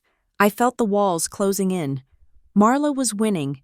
She was using the threat of scandal to isolate me, to strip away my allies. "Give me 2 days," I said. "Ms. Ward." 2 days, I repeated. "I'm going to end this, but I need you to hold the line until the trial starts." Pendleton looked at the compliance officer. She nodded slightly. 48 hours. Pendleton said, "I left the foundation and met Elliot in the parking lot. They are wobbling." I said, "Marla scared them." "Then we need to open that box." Elliot said, "Now." We drove to Harbor Glen Federal. The bank manager knew me. He looked nervous as he led us into the vault. Marla's smear campaign had clearly reached even the tellers. I handed him the brass key. He inserted his master key into box 415. The lock clicked. He pulled the long metal drawer out and set it on the table, then left us alone. I lifted the lid. Inside, there was no money, no jewelry. There was a burner phone, an old flip phone model from 10 years ago, a stack of letters sealed in plastic, and a silver flash drive with a piece of masking tape on it. On the tape, in Grandma's handwriting, were the words, "If Marla corners you." I picked up the phone. It was dead. "Do you have a charger?" I asked Elliot. He pulled a universal cable from his bag. We plugged it into the wall. While it charged, I opened the plastic packet of letters. They were notarized. The dates went back 7 years. I read the first one. To whom it may concern, I, Evelyn Ward, am writing this statement to verify that I did not authorize my daughter, Marla Ward, to use the deed to the Larkspur Ridge cabin as collateral for a personal loan from Sloan and Partners. The signature on the loan documents is a forgery. I gasped. She forged the signature? I whispered. Read the next one. Elliot said, I, Evelyn Ward, state that I have never met with Simon Vance regarding the investment of my granddaughter Sarah's trust fund into high-risk derivatives. The transfer authorization was not signed by me. My hands shook. Marla wasn't just extorting Grandma. She was impersonating her. She was using Evelyn Ward's sterling reputation to secure loans and make dangerous investments. Why didn't she report it? I asked. Why write these letters and hide them in a box? Because reporting it would send Marla to prison. Elliot said, and it would expose the fact that the money was already gone. Evelyn wrote these to protect herself, or maybe to protect you, to prove that she wasn't the architect of the fraud, just the victim. The flip phone chimed. It had enough power to turn on. I opened the messages. There were hundreds, all from one number. Marla, Mom, I need you to vouch for me with the bank.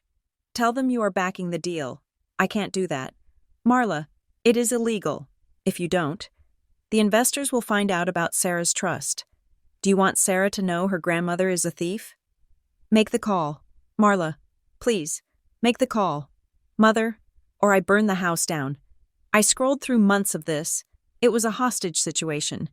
Marla held the secret of the embezzlement over Grandma's head like a guillotine blade, forcing her to co-sign loans, validate risky deals, and cover up financial messes.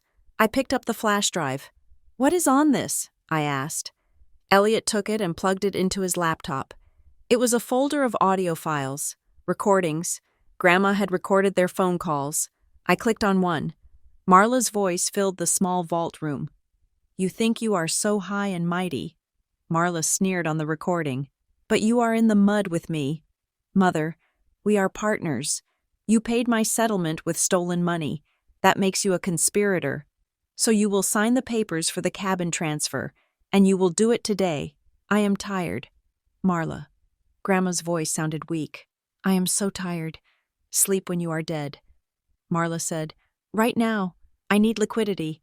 I pulled the headphones off. I felt sick. We have her. Elliot said quietly. This proves everything. Extortion, fraud, elder abuse. I looked at the pile of evidence. If I use this, I said, I destroy Marla.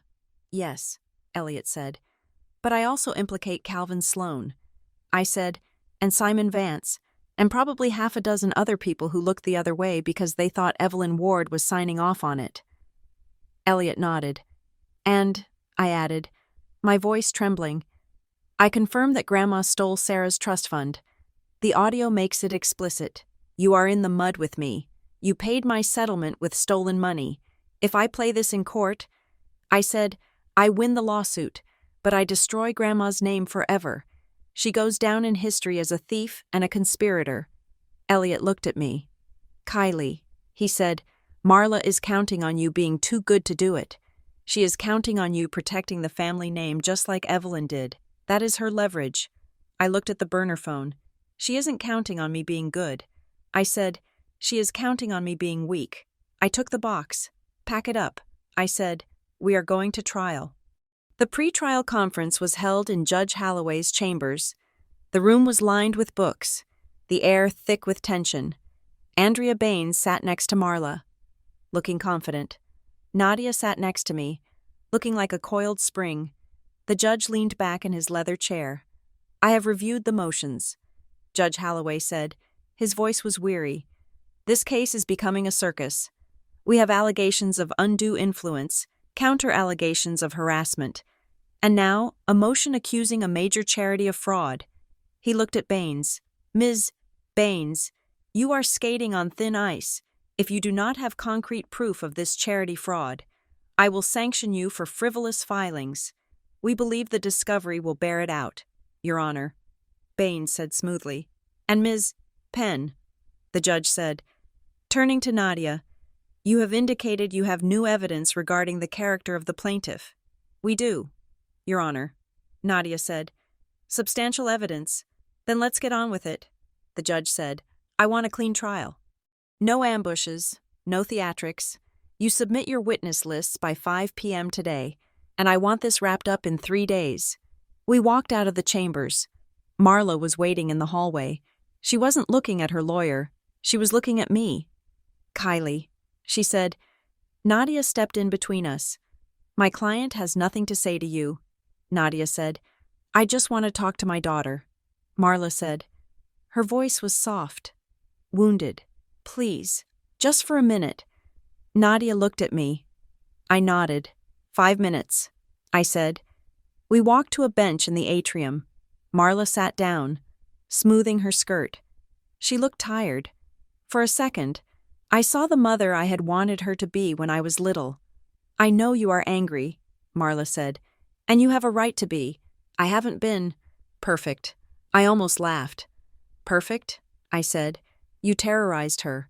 Mom, you bled her dry. I was in trouble. Marla said. I made mistakes, and she helped me.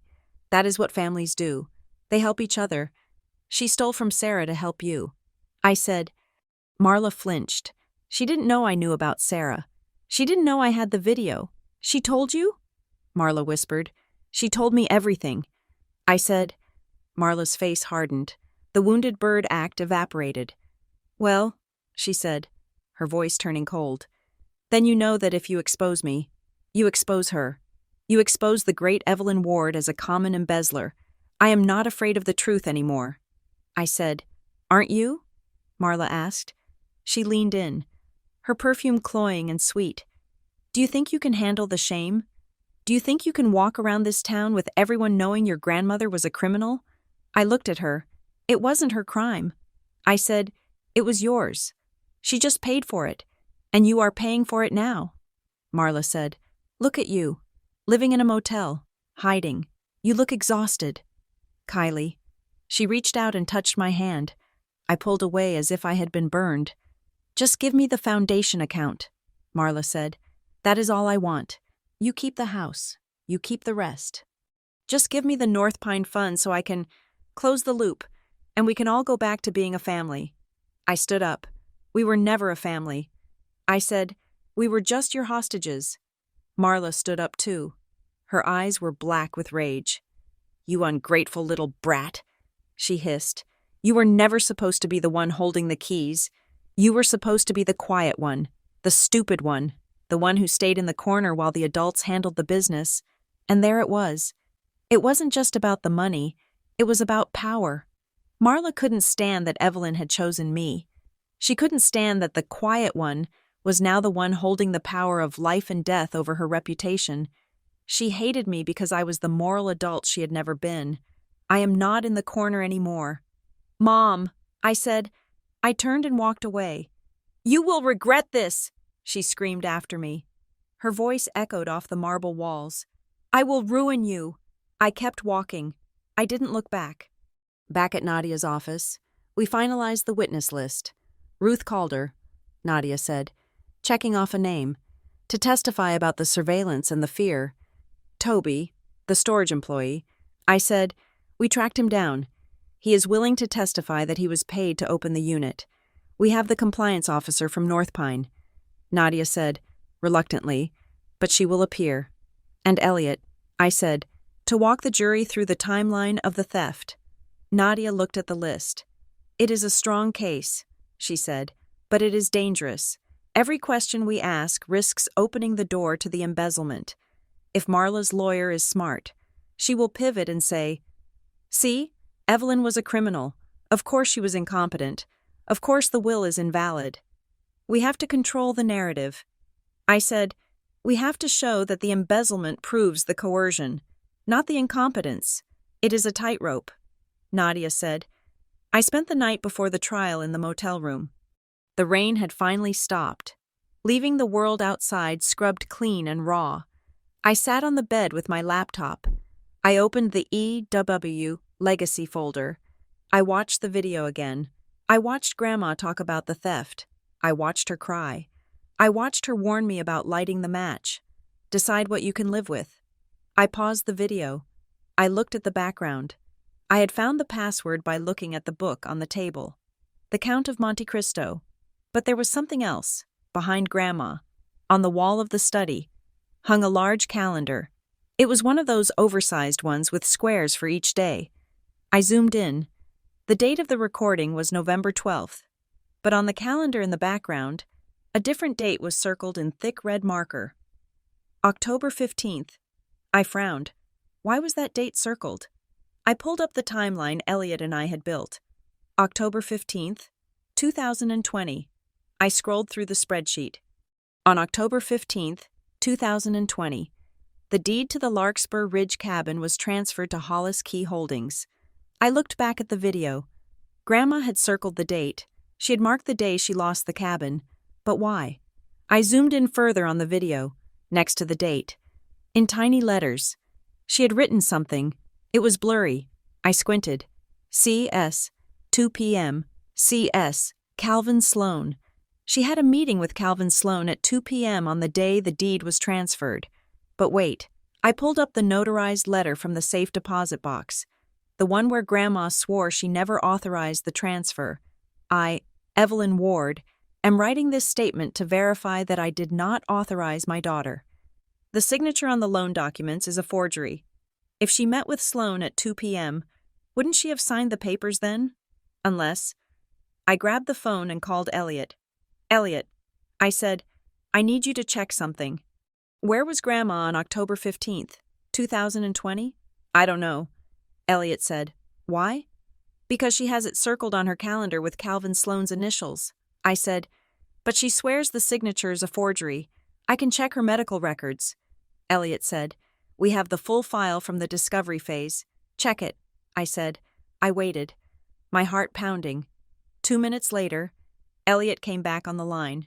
Kylie, he said, you are not going to believe this. What? On October 15th, 2020, Evelyn was in the hospital. Elliot said she was having cataract surgery. She was under anesthesia from noon until 4 p.m. I let out a breath I didn't know I was holding. She couldn't have signed the deed. I said, she was unconscious. Exactly, Elliot said. And if Calvin Sloan claims he witnessed her signature at 2 p.m., then Calvin Sloan committed fraud. I said, and we can prove it. It wasn't just coercion. It wasn't just undue influence.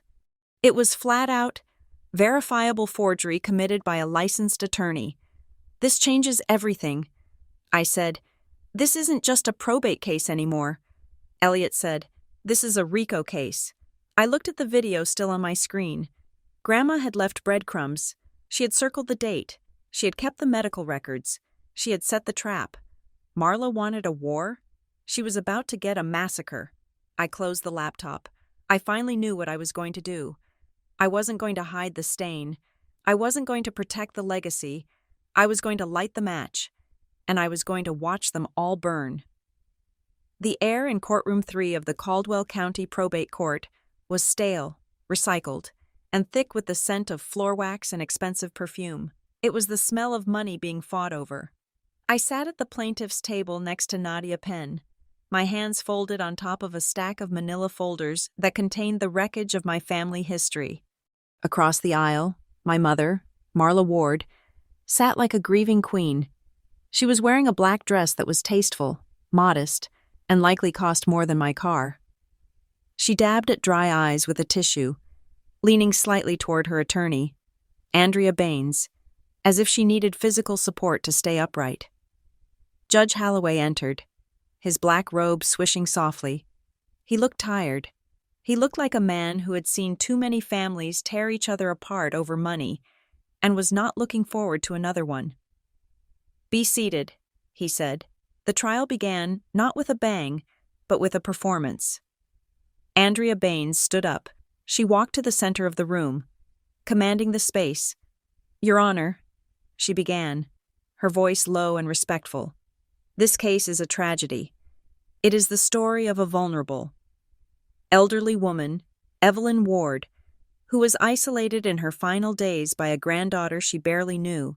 It is the story of a daughter, Marla, who was pushed away by manipulation and lies. And it is the story of a will that does not reflect the true wishes of a sound mind, but the coercion of a greedy one. She pointed at me. Kylie Ward swooped in. "Your Honor," Baines said. She appeared out of nowhere when Evelyn got sick. She took over the house. She took over the finances. And when Evelyn died, Kylie took everything. I felt the eyes of the courtroom on me. I kept my face blank, just as Nadia had instructed. Then, Marla took the stand. She walked slowly, hesitantly. When she swore to tell the truth, her voice trembled. "Mrs. Ward," Baines asked gently, "describe your relationship with your mother." Marla looked at the judge. Tears spilled perfectly down her cheeks. "She was my best friend," Marla said. "We spoke every day. She relied on me for everything. I handled her bills, her appointments, until Kylie came." "And what happened when Kylie came?" Marla looked at me. The sadness in her eyes hardened into something sharp, just for a second. "She changed the locks." Marla lied. "She told me Mother was sleeping whenever I called. She told Mother that I didn't care, that I was too busy. She poisoned her against me. I gripped the edge of the table. It was a lie so bold, so complete, that it was almost admirable." Nadia squeezed my arm under the table. "Wait," her grip said. When it was Nadia's turn, she didn't use adjectives. She didn't use emotion. She used paper. She stood up and approached the witness stand. "Mrs. Ward," Nadia said, "you stated you spoke to your mother every day." "Yes," Marla said. Nadia picked up a document. "I have here the call logs from Evelyn Ward's landline and cell phone for the last 12 months of her life." Nadia said, "Can you show me where your number appears?" Marla hesitated. We used FaceTime," Marla said, "on her iPad. We subpoenaed the data usage and logs for the iPad as well," Nadia said, placing another stack of paper on the stand. "There are 3 calls from you in the last year. 2 were less than a minute long. One was on her birthday." Marla stiffened. She had a burner phone," Marla said, "for emergencies." "A burner phone?" Nadia asked. "That is interesting, because we found a burner phone in a safety deposit box, but we will get to that later." Nadia walked back to our table. "You also stated that Kylie Ward swooped in and took over the finances." Nadia said. "Yes," Marla said. "She forced Mother to sign checks." Nadia projected a spreadsheet onto the courtroom screen. "These are the work logs from Kylie Ward's employer," Nadia said. "They show she was working 40 hours a week as a remote operations manager. And these—" She clicked a button. A new document appeared. "Are the emails between Evelyn Ward and the North Pine Community Foundation, dated 3 days before her stroke. In them, Evelyn discusses complex donor-advised fund structures. Does the language in these emails sound like a confused woman who is being manipulated?" Marla looked at the screen. "I don't know who wrote those." Marla said, "Kylie could have written them." Nadia smiled. It was not a nice smile. "We have the IP address logs," Nadia said. "They were sent from the library computer.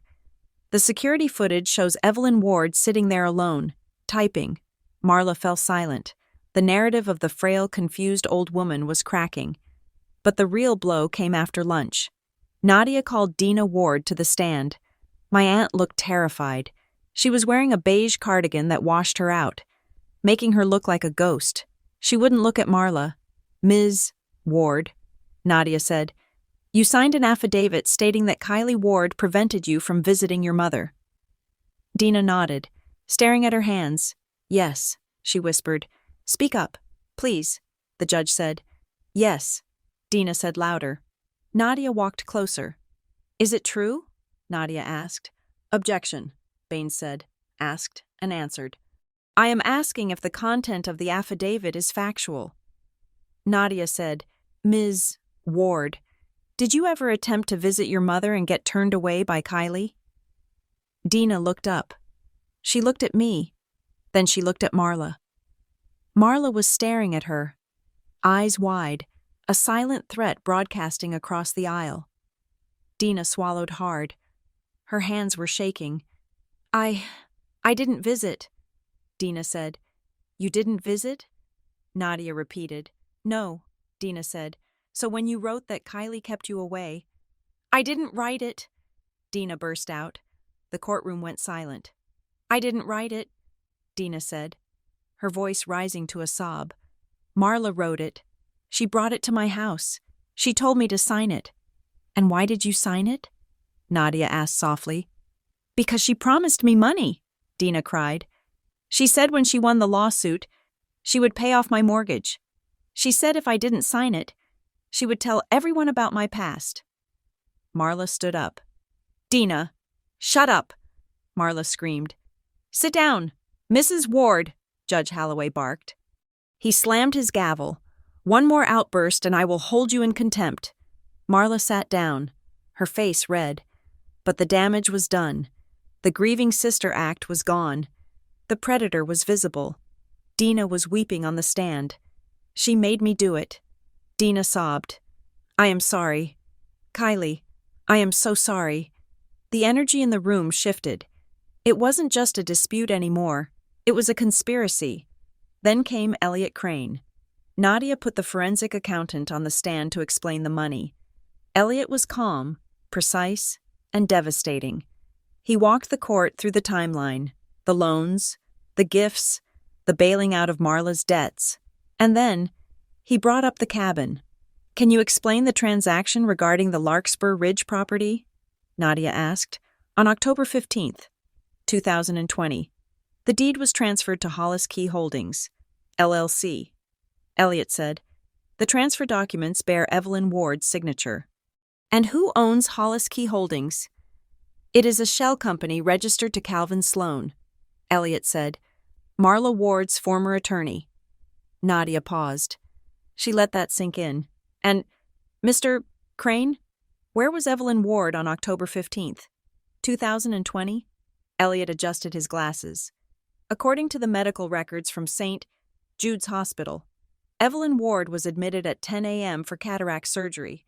She was under general anesthesia from noon until 4 p.m. And what time was the deed notarized? 2:15 p.m.? Elliot said. So, Nadia said, turning to the jury box, which was empty since this was a bench trial. But the theater mattered. Evelyn Ward signed a property deed while she was unconscious on an operating table? No, Elliot said. She did not. The signature is a forgery. Judge Holloway leaned forward. He took off his glasses. Mr. Crane, he said, are you saying that an officer of the court, Mr. Sloan, falsified a notarization? I am saying the math does not work. Your Honor, Elliot said, physically, she could not have signed it. The judge looked at Andrea Baines. Ms. Baines, he said, do you have an explanation for this? We would need to review the medical records. Baines stammered. There may be a discrepancy in the timestamp. It looks like fraud to me. Counselor, the judge said. His voice was cold steel. Marla was staring at the table. Her composure was gone. She was twisting a ring on her finger, over and over. She knew the walls were closing in. But we weren't done. Your Honor, Nadia said, we have one final piece of evidence. A video recording made by the decedent, Evelyn Ward. Ms. Baines stood up quickly. Objection, she said. We have not been given access to this video. This is trial by ambush. We provided the file to opposing counsel this morning. Nadia said, it is titled, Court Exhibit A. Judge Holloway nodded. Play it, he said. Nadia connected her laptop to the courtroom system. On the large screen, Grandma appeared. She was sitting in her armchair, the book The Count of Monte Cristo beside her. But Nadia didn't play the confession. She didn't play the part about the stolen trust fund. She played a clip from the very beginning. My name is Evelyn Ward, Grandma said on the screen. I am recording this statement to explain my will. She looked into the lens. I have prepared 2 releases of this video. Grandma said, the version you are watching now is for the court. It explains my reasons for disinheriting my daughter. She paused. The second version, Grandma said, is for the world. It contains the evidence of the crimes my daughter committed against me. It contains the proof of the fraud. the forgeries, and the theft. Marla went pale. She stopped twisting her ring. She stopped breathing. If you are watching this in a courtroom, Grandma continued, it means Marla has contested my will. It means she has ignored my warnings. So, I leave the decision to my granddaughter. Kylie. Grandma leaned forward. Kylie holds the key to the second release. If this will is contested, she has my permission to release the second video to the public, to the press, and to the district attorney. The screen went black. The silence in the courtroom was absolute. Ms. Baines scrambled to her feet. Your Honor, she shouted, we demand the production of this second video. If it contains allegations of criminal conduct, it is material to this case. Nadia stood up calmly. The second video is not relevant to the validity of the will. Your Honor, Nadia said, the video we just played establishes Evelyn Ward's intent and her lucid understanding of the consequences. The second video, that is simply a personal legacy, unless, of course, the plaintiff wishes to open the door to criminal discovery? Marla looked at me. Her eyes were wide with terror. She realized the trap Grandma had set. If she continued the trial, I would have to submit the full evidence to prove the undue influence was actually extortion. The judge would see the theft. But if I submitted it, it became public record. But Grandma had given me a weapon. The second release. Marla knew what was on it. She knew about Sarah's trust. She knew about the settlement. She knew that if that video went to the district attorney, she wasn't just losing the money. She was going to prison. Judge Holloway looked at the screen, then at Marla. I will order a sealed review of the full video provided as Exhibit A. The judge said, I want to see Ms. Ward's statement regarding her estate planning. As for this, second release. He looked at me. Ms. Ward, do you have this second video? I stood up. My legs felt heavy. I do. Your Honor, I said, and do you intend to submit it? I looked at Marla. She was shaking her head, a tiny, almost imperceptible movement. No, please no. It depends. Your Honor, I said, depends on what? On whether my mother continues to claim that my grandmother was confused. I said, if she persists in that lie, I will release the truth to correct the record. The judge sat back. I see, he said. He turned to Baines. I am going to recess for 15 minutes. I suggest you speak to your client. The gavel banged. The room erupted into murmurs. Baines grabbed Marla by the arm and dragged her into the hallway. I sat down. My heart was hammering against my ribs like a trapped bird. You did it, Nadia whispered. You held the line. I didn't feel like a winner. I felt sick. I was holding a grenade, and I had just pulled the pin halfway out. 10 minutes later, the bailiff called us back in. Marla and Baines were already at their table. Marla looked like she had aged 10 years in 10 minutes. Her makeup was smudged. She was staring at the floor. Judge Holloway took the bench. Ms. Baines, he said. Baines stood up. She didn't look at the judge. She looked at her papers. Your Honor, she said, her voice devoid of its earlier confidence. After consultation with my client, we wish to withdraw our petition. Withdraw? The judge asked. Yes, Your Honor. The plaintiff moves to dismiss her claim against the estate. With prejudice? The judge asked. Baines hesitated. She looked at Marla. Marla nodded. With prejudice, Baines said. That meant she couldn't refile. It was over. She was surrendering. The courtroom gasped. The reporter in the back row started typing furiously on his phone. Judge Holloway looked at Marla. Mrs. Ward, do you understand what this means? You are forfeiting any claim to the $6.8 million estate. You are admitting that the will stands. I understand. Marla whispered. The judge looked at her with undisguised disgust. Given the testimony I heard today regarding the affidavits and the forged deed, the judge said, I am inclined to refer this matter to the prosecutor's office myself. Marla flinched. However, the judge continued, since the petition is withdrawn, the court's immediate jurisdiction ends here. But let the record show that this court finds the litigation to be frivolous and brought in bad faith. He turned to me. Kylie Ward is hereby recognized as the sole beneficiary and executor of the estate of Evelyn Ward. The freeze on assets is lifted immediately. He slammed the gavel. Case dismissed. I sat there. I didn't cheer. I didn't smile. I just felt a massive weight lift off my chest, leaving me lightheaded. Nadia hugged me. Elliot patted me on the back. We won. Elliot said. We walked out of the courtroom into the bright, harsh light of the hallway. Marla was standing there. Baines had already left, abandoning her sinking ship. Marla stood alone near the water fountain. When she saw me, she straightened up, trying to summon the old arrogance. But it wasn't there. She looked small. Kylie, she said. I stopped. Nadia and Elliot stood behind me, a phalanx of protection. I made a choice, Marla said. Her voice was raspy. I dropped it. For the family. You dropped it to save yourself. I said. Marla stepped closer. You have the video, she said. The second one? I do. I said, are you going to delete it? I looked at her. I saw the fear in her eyes, the fear of prison, the fear of ruin. She had stolen from her own daughter. She had stolen from her own mother. She had tried to destroy me. I am not going to delete it. I said. Marla paled. But the case is over. She said, the case is over. I said, but the truth exists, and as long as you leave me alone, as long as you never ask me for $1, never speak to Sarah, and never try to rewrite history again, the video stays in the box. I stepped closer to her.